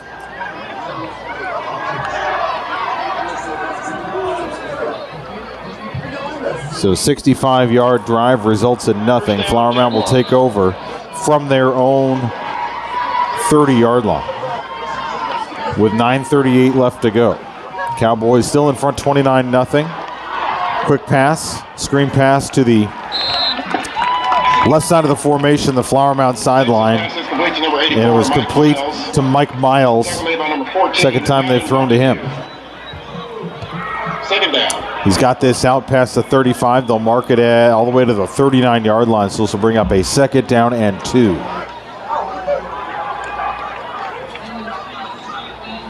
Flower Mound with 3 wide receivers out there, the tight end / fullback right behind the left tackle. They go to the ground, and a big run here out past midfield and down inside the 40-yard line. Second by number 32, Anthony Lewis. It's Ryland Jordan on the carry there. Yeah, that's what it looks like. The roster they gave us, the numbers are cut off on the left side, but it looked like if you followed it down, it was Ryland Jordan. Good eyes there. So Ryland Jordan coming in to run the ball for Flower Mound. They go to the air this time on first down, and they overshoot Mike Miles, who was in the end zone. So that is a momentum breaker for sure. They just have not. That one was probably their best chance as well. Miles was open pretty much about a step or two ahead of his man, and Sampson just overshot him there. It was probably their best look all game long of going deep downfield and getting a big pass play, something they have not had at all this game. Second down and full 10 from the Cowboy 40-yard line. They go to the ground again. This is Jordan, and he is stopped up and sent backwards. Number 21. And he's going to be marked back at the 40. That is a 47-yard line, and he is down on the ground. Ryan Jordan is down on the ground, injured. We'll take this injury timeout, brought to you by Living for Zachary. Sudden cardiac arrest doesn't wait, so we can't either. Schedule Charles heart screening today. Apply for an AED for your organization and make a donation that could change a life. Join the movement at livingforzachary.com. And one of the folks on that tackle, haven't said his name yet, Tiem Ansari, number 48 for this team, the junior. Mr. Ansari back in action for the Cowboys and back on the score sheet. He's getting an opportunity to play some defensive end and defensive tackle, so wherever they need him. And the Cowboys are going to need depth going into the playoffs. They're without Nduve Nesiyama tonight. And so Maud Kumar is stepped up, starting at defensive tackle for the first time. They're also without Tristan Chowdhury. So Kumar made the start for his first varsity start, defensive tackle. And so they have Ansari playing both defensive end and defensive tackle based on the situation. They're still tending to Ryan Jordan. He's now sitting upright, and now he's fully up. With 8:19 left to go, Flower Mound just trying to stay in the conversation here. He had just entered the ball game, had a nice big run moments ago, and now is going to come off the field. And he looks like he got hit hard. And so he is being helped over to the Flower Mound bench. He went down along the Flower Mound sideline, so not far for him to go. 8:19 left to go. Cowboys up 29-0. And that run backwards by Jordan has the Jaguars playing behind the sticks here, back to their own 47-yard line. And they need to get to the 30. So this will be a 3rd down and 17. And I think if the Cowboys do get the stop here and get back on offense, I think we can confidently say, we'll probably say, see Ishan Mayer into the game. 3rd down. All things considered, up 29-0, and depending on how much time is left. Of course, they got to get the stops here first before we get there. 3rd and 17. Swing pass to the near sideline, or the left sideline, the Flower Mound sideline. Mike Miles catches it, and he's down. They got him marked at the 39. He was tackled at the 40. They say he made forward progress to the 39. It'll still be 4th down. It'll still be a big chunk. On the play, recovered by number 59, Ethan So, Dieter. and also, I was going to say the Jaguars lost the ball. Ethan Dieter, the center, was able to get it back. It's the second time that's happened in the second half to Flower Mound. That happened on their last offensive possession, too.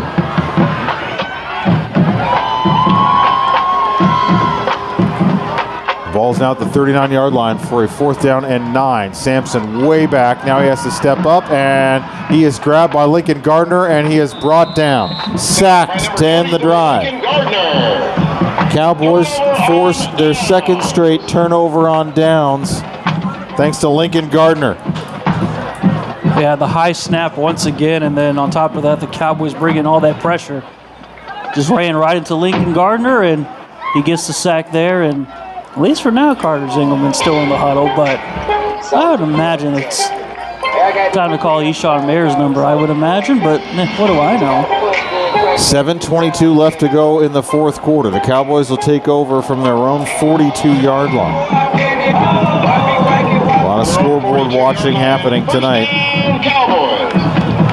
We'll get you updates here as we can. Cowboys with 2 wides and a tight end to their left side. Zingelman, the penalty flags come in. He goes to the air looking for Kurt Davis, and it goes into and out of his hands.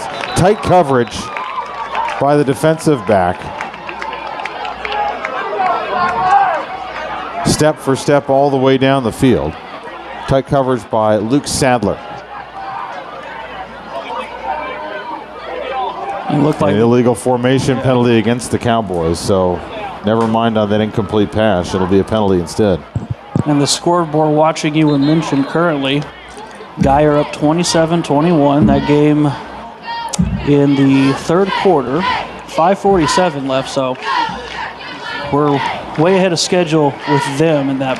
So by the time we're done here, they'll still be playing. But Guy are up 27-21. It's a tight one. And again, if Louisville wins, if it wasn't already messy enough. And I'm not here to tell you not to listen to the Greenleaf Roofing postgame show. But listen but to the this is not a bad night for you to turn on Texan Live. Good pass by Zingelman. Fires that one. A strike to Jackson Eccles. And he's inside the Flower Mound 40 down to the 38-yard line. Just have both playing at the same time. Absolutely. That's the beauty of the internet. You can have several tabs open, just like my brain most days. You can have several tabs open, wondering where the music is coming from. 4 wide receivers set. Now they're going to split out Jaden George over to be the boundary wide receiver on the right side of the formation. 6:45 and counting left to go. Quarter number 4. Cowboys in front 29-0. Zingelman in the shotgun, back there by himself. He's going to roll to the left side. He's going to tuck it. He's going to run it out of bounds at the 31-yard line. So he picks up 7 on the carry. Zingelman's showing that he is a little bored not running the ball tonight, and he's been doing a little bit more of that here in the second half. Yeah, again, not really, because sometimes he's had to a couple times, but I mean, most of the time he's just been back in the pocket, enjoying the nice breeze, wide open pocket, and just throwing the ball to an open receiver. Cowboys have eclipsed 400 yards of total offense here in this football game. They go to the air and inside the 25 and out of bounds. Crew Davis makes the catch. It's his first catch of the ball game. And it comes in the fourth quarter as they move the chains.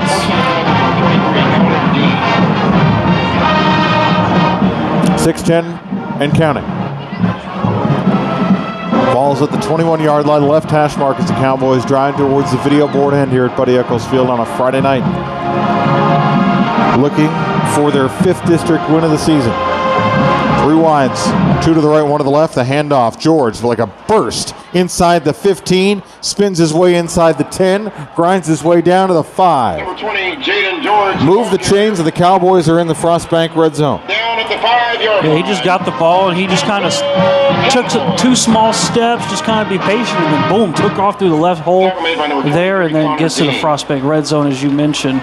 And I like to challenge you sometimes, Tom. Mm-hmm. If they hold on to this shutout, I kind of wonder when the last time the Cowboys had a shutout They victory. pitched a shutout last year. That would be the last time they had a shutout, was back in the 2024 season.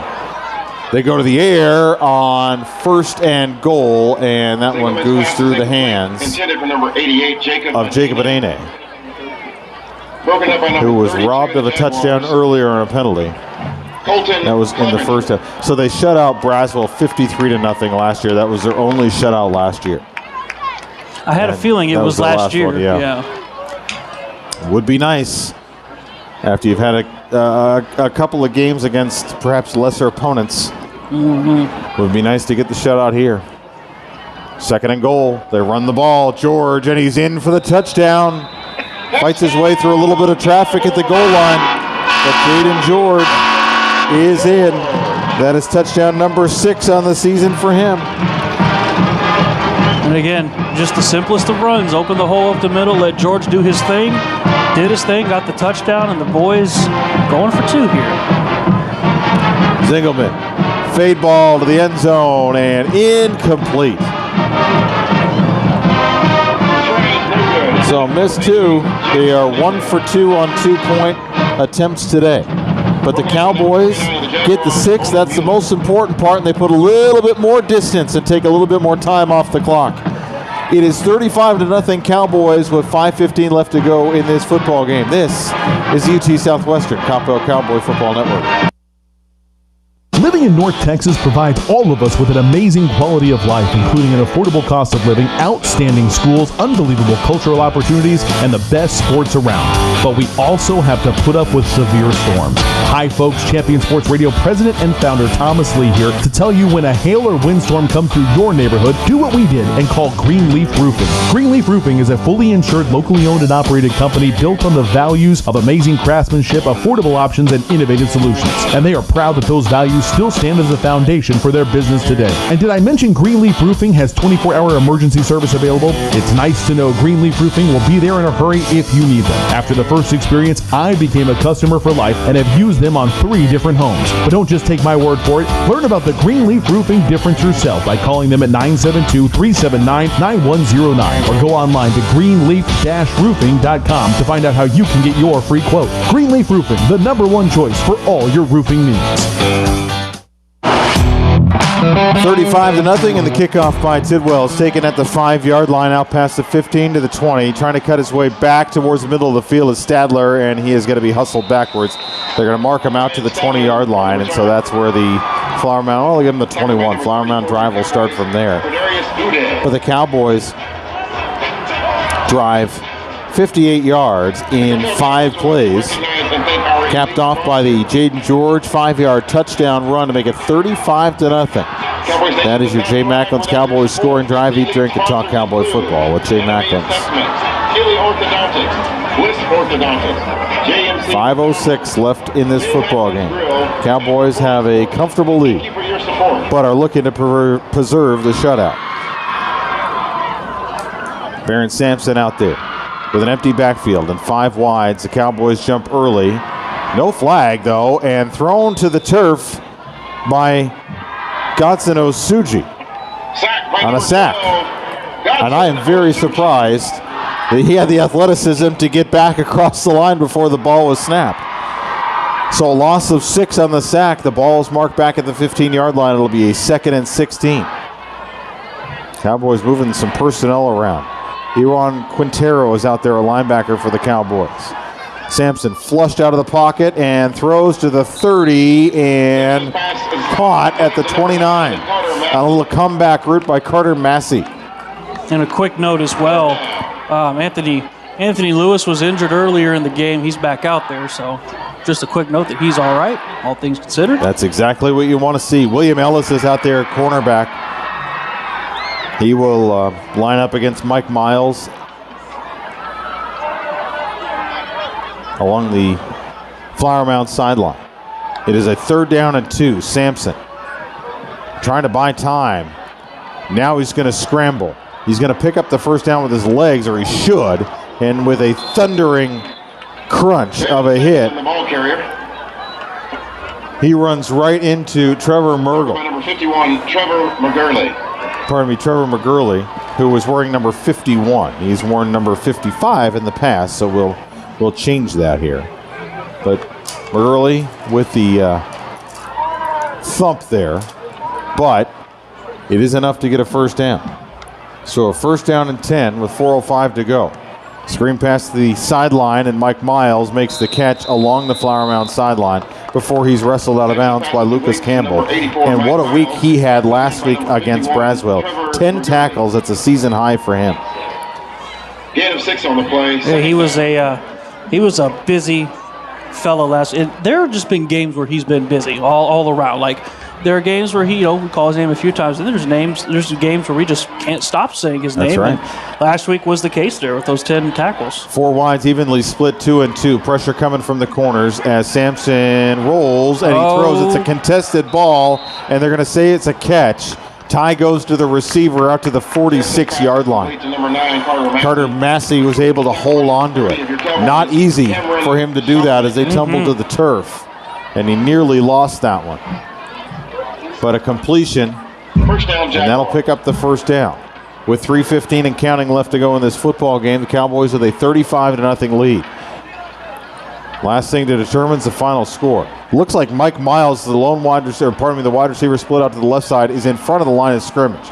That is not called. It happened right in front of an official. Sampson to the air and trying to go deep and leading his receiver, and it's knocked away. It would have been out of bounds anyway. Sampson's pass is incomplete, intended for number 9, Carter Massey. He and Massey just have not really been able to get on the same page reliably. So Sampson last week only 97 passing yards, and tonight really has not eclipsed much of anything either, as he's gone for 141. This is a guy who has had, coming into the ballgame, almost 2,000 yards. He's past that now.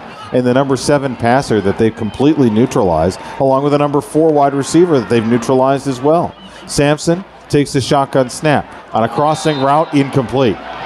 Great coverage there by Ellis. It just goes to show you, again, if you're trying to find a defensive player of the game, I would just say just give it to everybody on the defense, because it's a team war tonight. There's been just lockdown coverage almost every play. They've gotten to Baron Sampson, which if you get to him, you cause just a boatload of problems. They've done everything they are supposed to do. From their own 46-yard line on a 3rd and 10.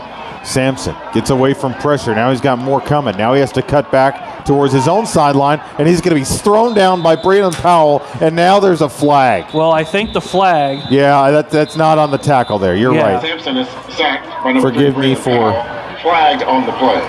Is that going to be a hold against Flower Mound? Well, Ben Lederer, number 73, to left guard, he kind of had a block in the back and kind of just sandwiched a defender, so I don't know... That'll be... It's going to be a hold against Flower Mound. All right.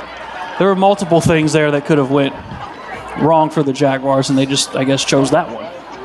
The interior of their offensive line, you mentioned 4/5 of JV offensive line. Mm-hmm. Luke Carter did not play last week against Marcus. Ben Lederer did not play, the left guard. The center, Ethan Dieter, did not play.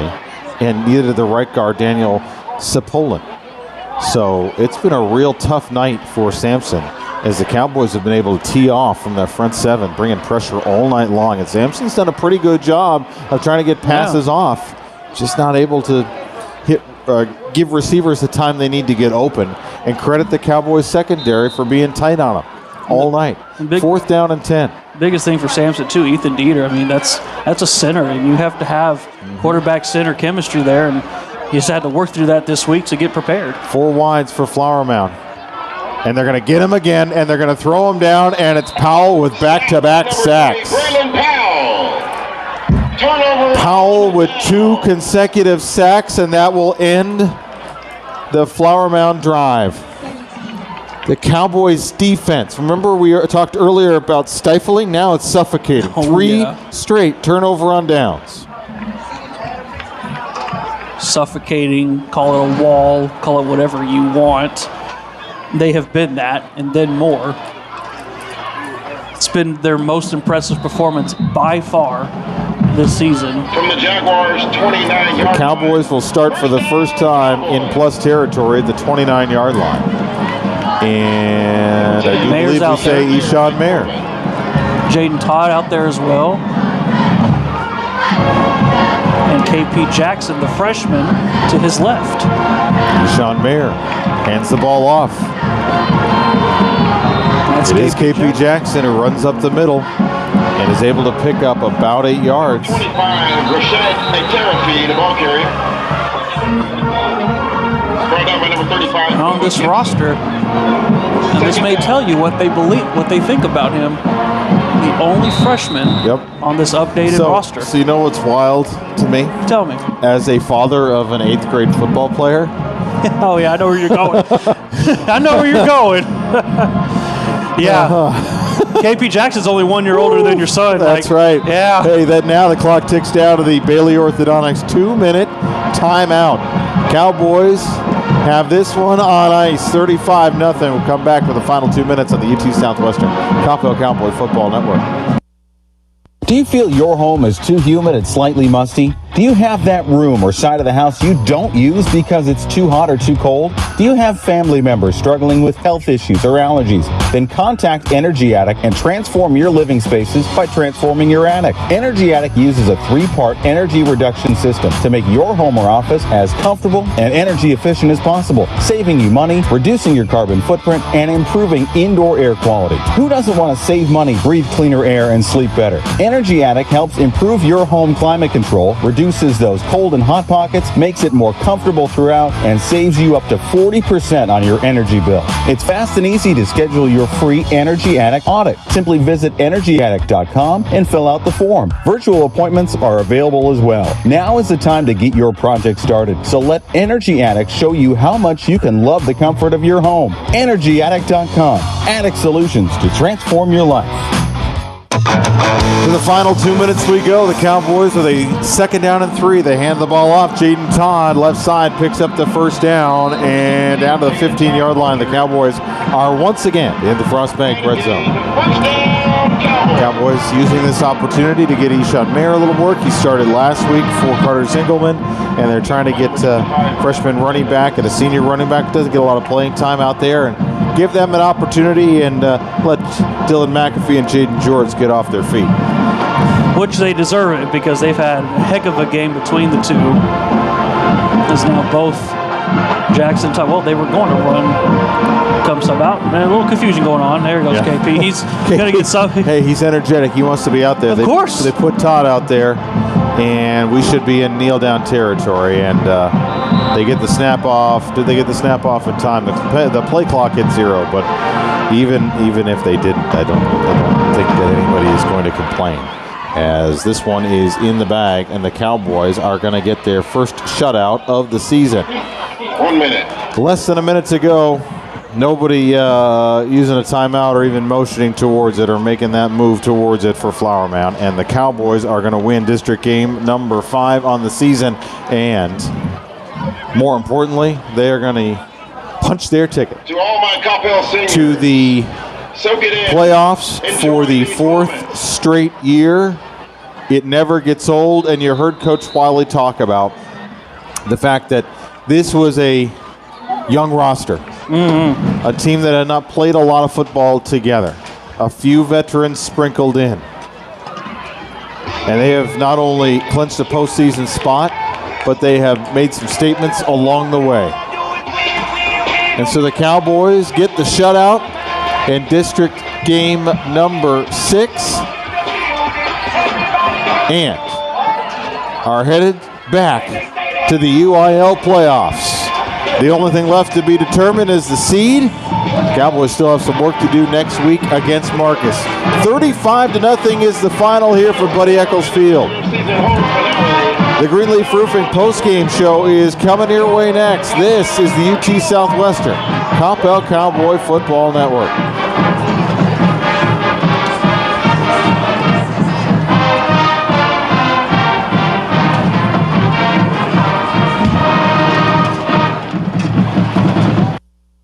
Welcome to Bliss Orthodontics, where you'll experience the Bliss difference. Dr. Edau at Bliss Orthodontics is your leading Coppell orthodontist and has been serving the community for more than a decade. Bliss Orthodontics treats children and adults and can help you with braces, Invisalign, and even those affected by sleep apnea. Dr. Edau has more than 25 years of experience and has been named Best Orthodontist in North Texas by D Magazine. Bliss Orthodontics actively supports our local schools and sports teams, and they're a proud sponsor of Coppell Cowboys football. You can find them online at BlissOrtho.com.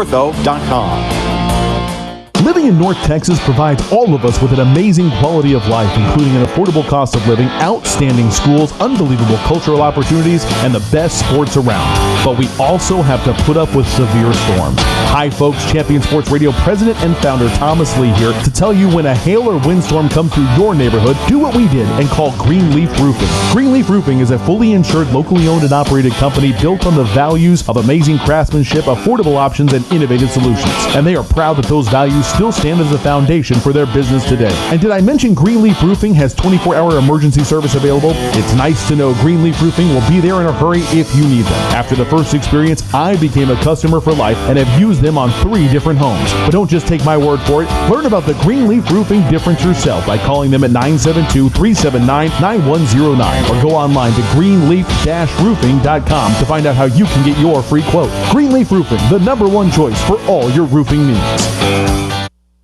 There's a time and a place for everything. As you'll see, projections for the next quarter are... He shoots, he scores! 2 points for team middle management. The office is not one of them. Jack, can I see you in my office? No pouting, it's your ball. Let's see what you got. But Whirly Ball is. For corporate events, team building, and private parties, Whirly Ball in Hearst and Plano is electric fun. Test your skills on the arcade games. Zip around in your Whirly Bug for a Whirly Ball competition. Or play the most affordable laser tag in the city. Learn more at whirlyball.info.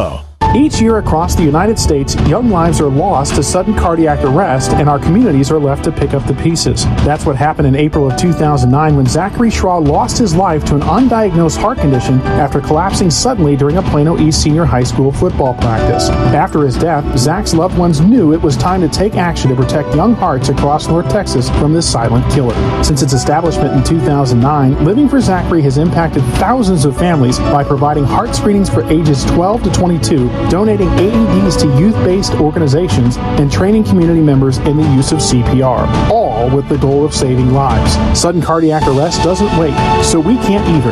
Schedule your child's heart screening today, apply for an AED for your organization, or make a donation that could change a life forever. Together, we can give our children's hearts a second chance. Join the movement to save young hearts at livingforzachary.org today.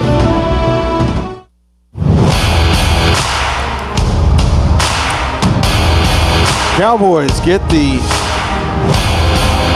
35-0 shutout win.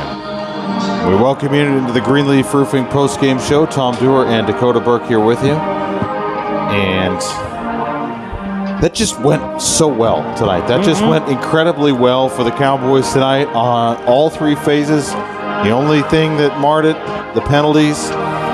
We'll get to that. But let's focus on the great stuff, and that was the Cowboys offense just was so in sync from the moment go. And I mean, when you just say the score, 35-0, I think that tells you everything. But to break it down offensively, the Cowboys, there wasn't anything they couldn't do. They did it through the air. They did it through the ground. The offensive line gave Carter so much time to operate, gave George, gave McAfee opportunities to break out big runs and really be a factor. Defensively, they had the coverage, they had the sacks, and brought the pressure. Special teams, they were just special teams. By the way, because we haven't said his name at all, Jonathan Yell didn't have to come and punt at all. Yep. Did not say his name at all. A punt-free game, which hey, he gets the best seat in the house. So when you put all that together, that's a recipe of not just a win, but boy, a good statement win and a win that you look really good. I mean, it was like you said, all three phases did a tremendous job. You know how many drives the Cowboys had offensively tonight? If you had to guess. If I had to guess. Well, let's see. 35 minus 8? 7. Close. Close. Touchdown, interception, touchdown, turnover on downs, touchdown. And then, okay, so the kneel down at the end. So you are at 8. The interception was more of like just go for it and arm punt as you call it. So it's kind of whatever. And then the kneel down. So 8 with the kneel down at the end. Okay, so we should say it. Yes. Touchdown. Let's go over that again. Touchdown, interception, touchdown, turnover on downs, touchdown, kneel, victory.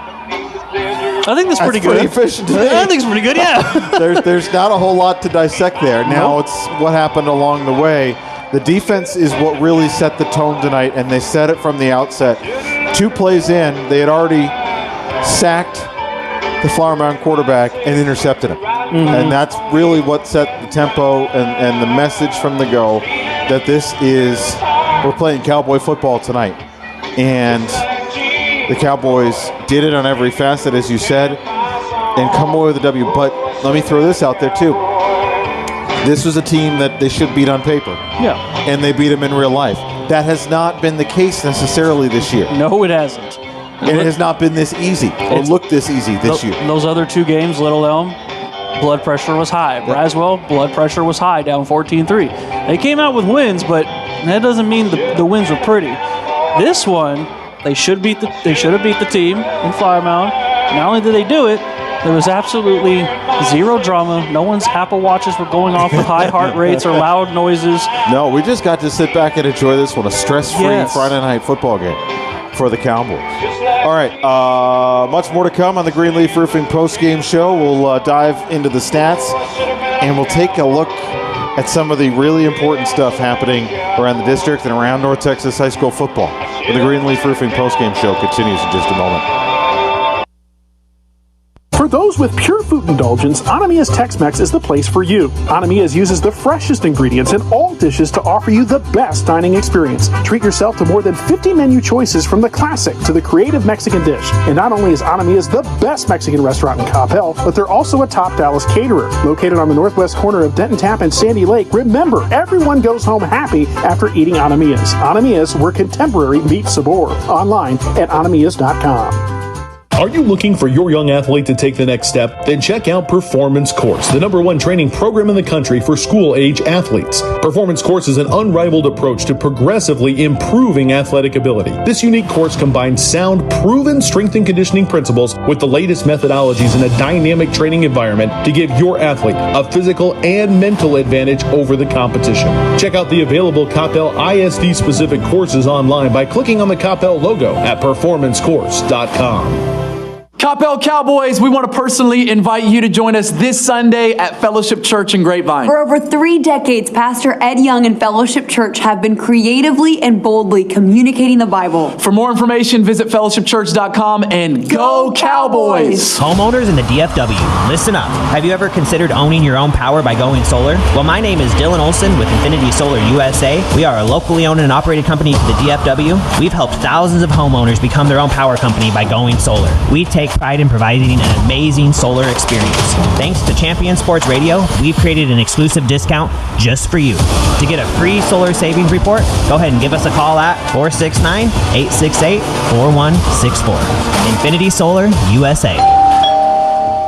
Do you feel your home is too humid and slightly musty? Do you have that room or side of the house you don't use because it's too hot or too cold? Do you have family members struggling with health issues or allergies? Then contact Energy Attic and transform your living spaces by transforming your attic. Energy Attic uses a 3-part energy reduction system to make your home or office as comfortable and energy efficient as possible, saving you money, reducing your carbon footprint, and improving indoor air quality. Who doesn't want to save money, breathe cleaner air, and sleep better? Energy Attic helps improve your home climate control, reduces those cold and hot pockets, makes it more comfortable throughout, and saves you up to 40% on your energy bill. It's fast and easy to schedule your free Energy Attic audit. Simply visit energyattic.com and fill out the form. Virtual appointments are available as well. Now is the time to get your project started. So let Energy Attic show you how much you can love the comfort of your home. energyattic.com.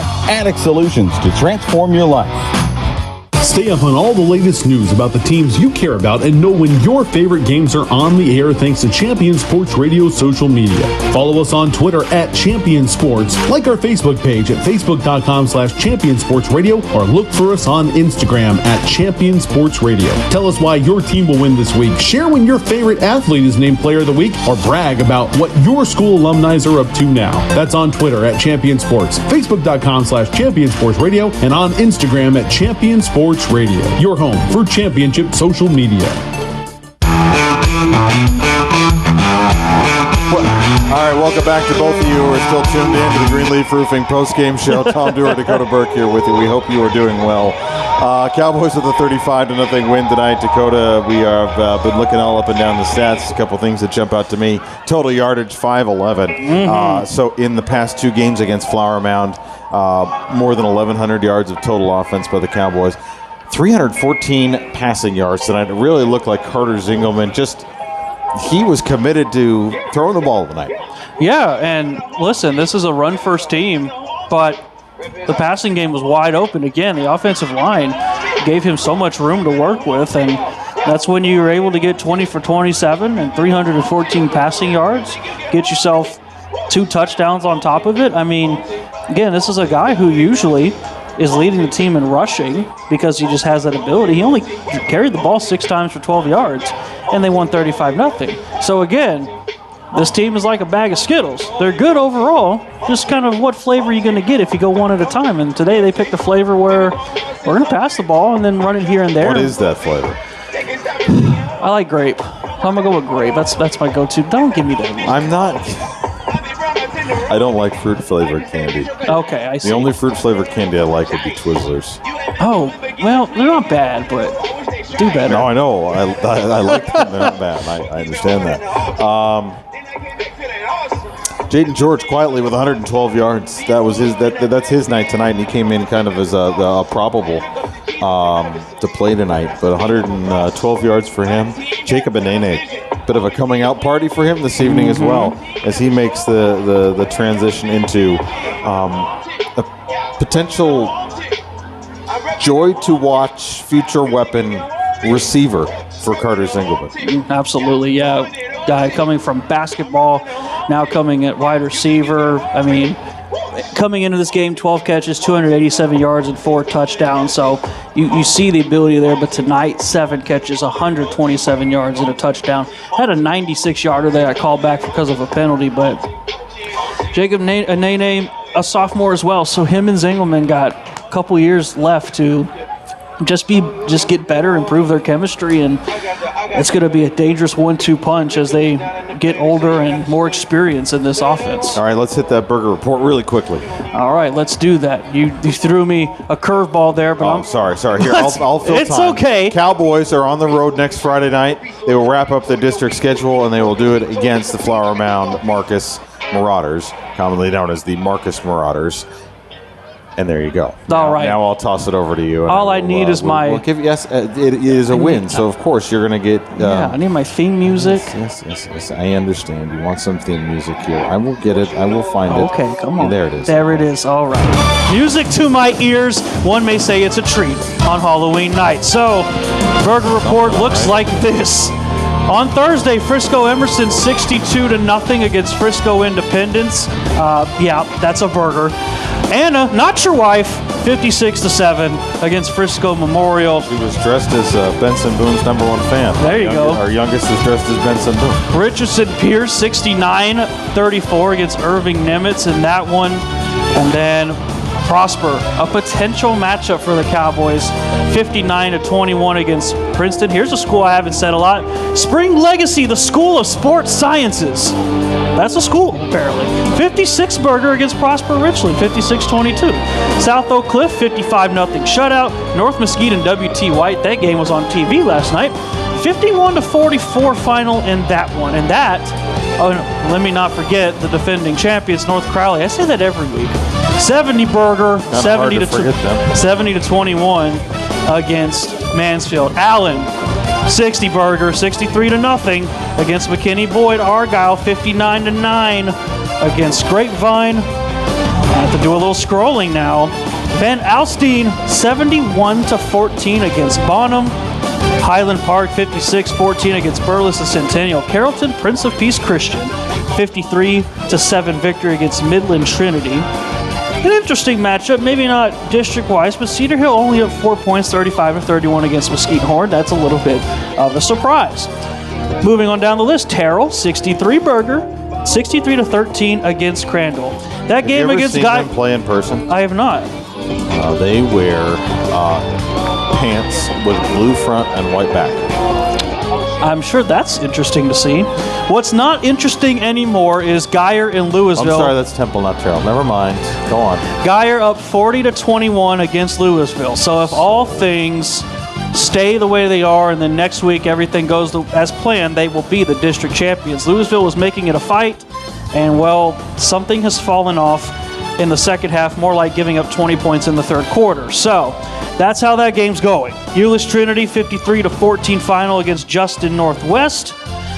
Oh, I got a good burger for you, but I got to save that for the end. So Let me scroll back up because I thought the big burger was coming earlier on a Thursday, but I got to scroll back up to, well, earlier today, Aledo 73-0 against Azle. Probably going to be a 6A school next year. Hint, hint, wink, wink. Anywho, going back down the list, by the way, Hebron 42-7 final against Braswell. And how about this? Little Elm up by 1 against Marcus. 24-23. With 39 seconds left, I believe Marcus just scored a touchdown to make it 24-23. Little Elm might be getting their first win in over 2 years, possibly. That would be that would pretty much, I believe, take Marcus out of playoff contention. Exactly. They are tied with Hebron. Lake Ridge, Mansfield Lake Ridge, and Mansfield Legacy. Easy for me to say. 56-21 final there. Prestonwood Christian 63-14. DeSoto 56-0 against Skyline. They might be moving to 5A with realignment. Sunnyvale 62-7 final. Trinity Christian Willow Park 70-14 against Louisville Founders Classical. Interesting name, I like it. But the Big Mac of the night, there were 60, there was 70, but there was an 80. There was not. There was an 80. Impossible. Sanger in Gainesville, 80-22 final. There's no stats for me to look up to go over and break it down. Do you know Where's our Dallas Morning News contact that was here we talked to earlier? How come no one's at that game? Then how do you know it actually happened? Well, someone was keeping some kind of score, but all things considered.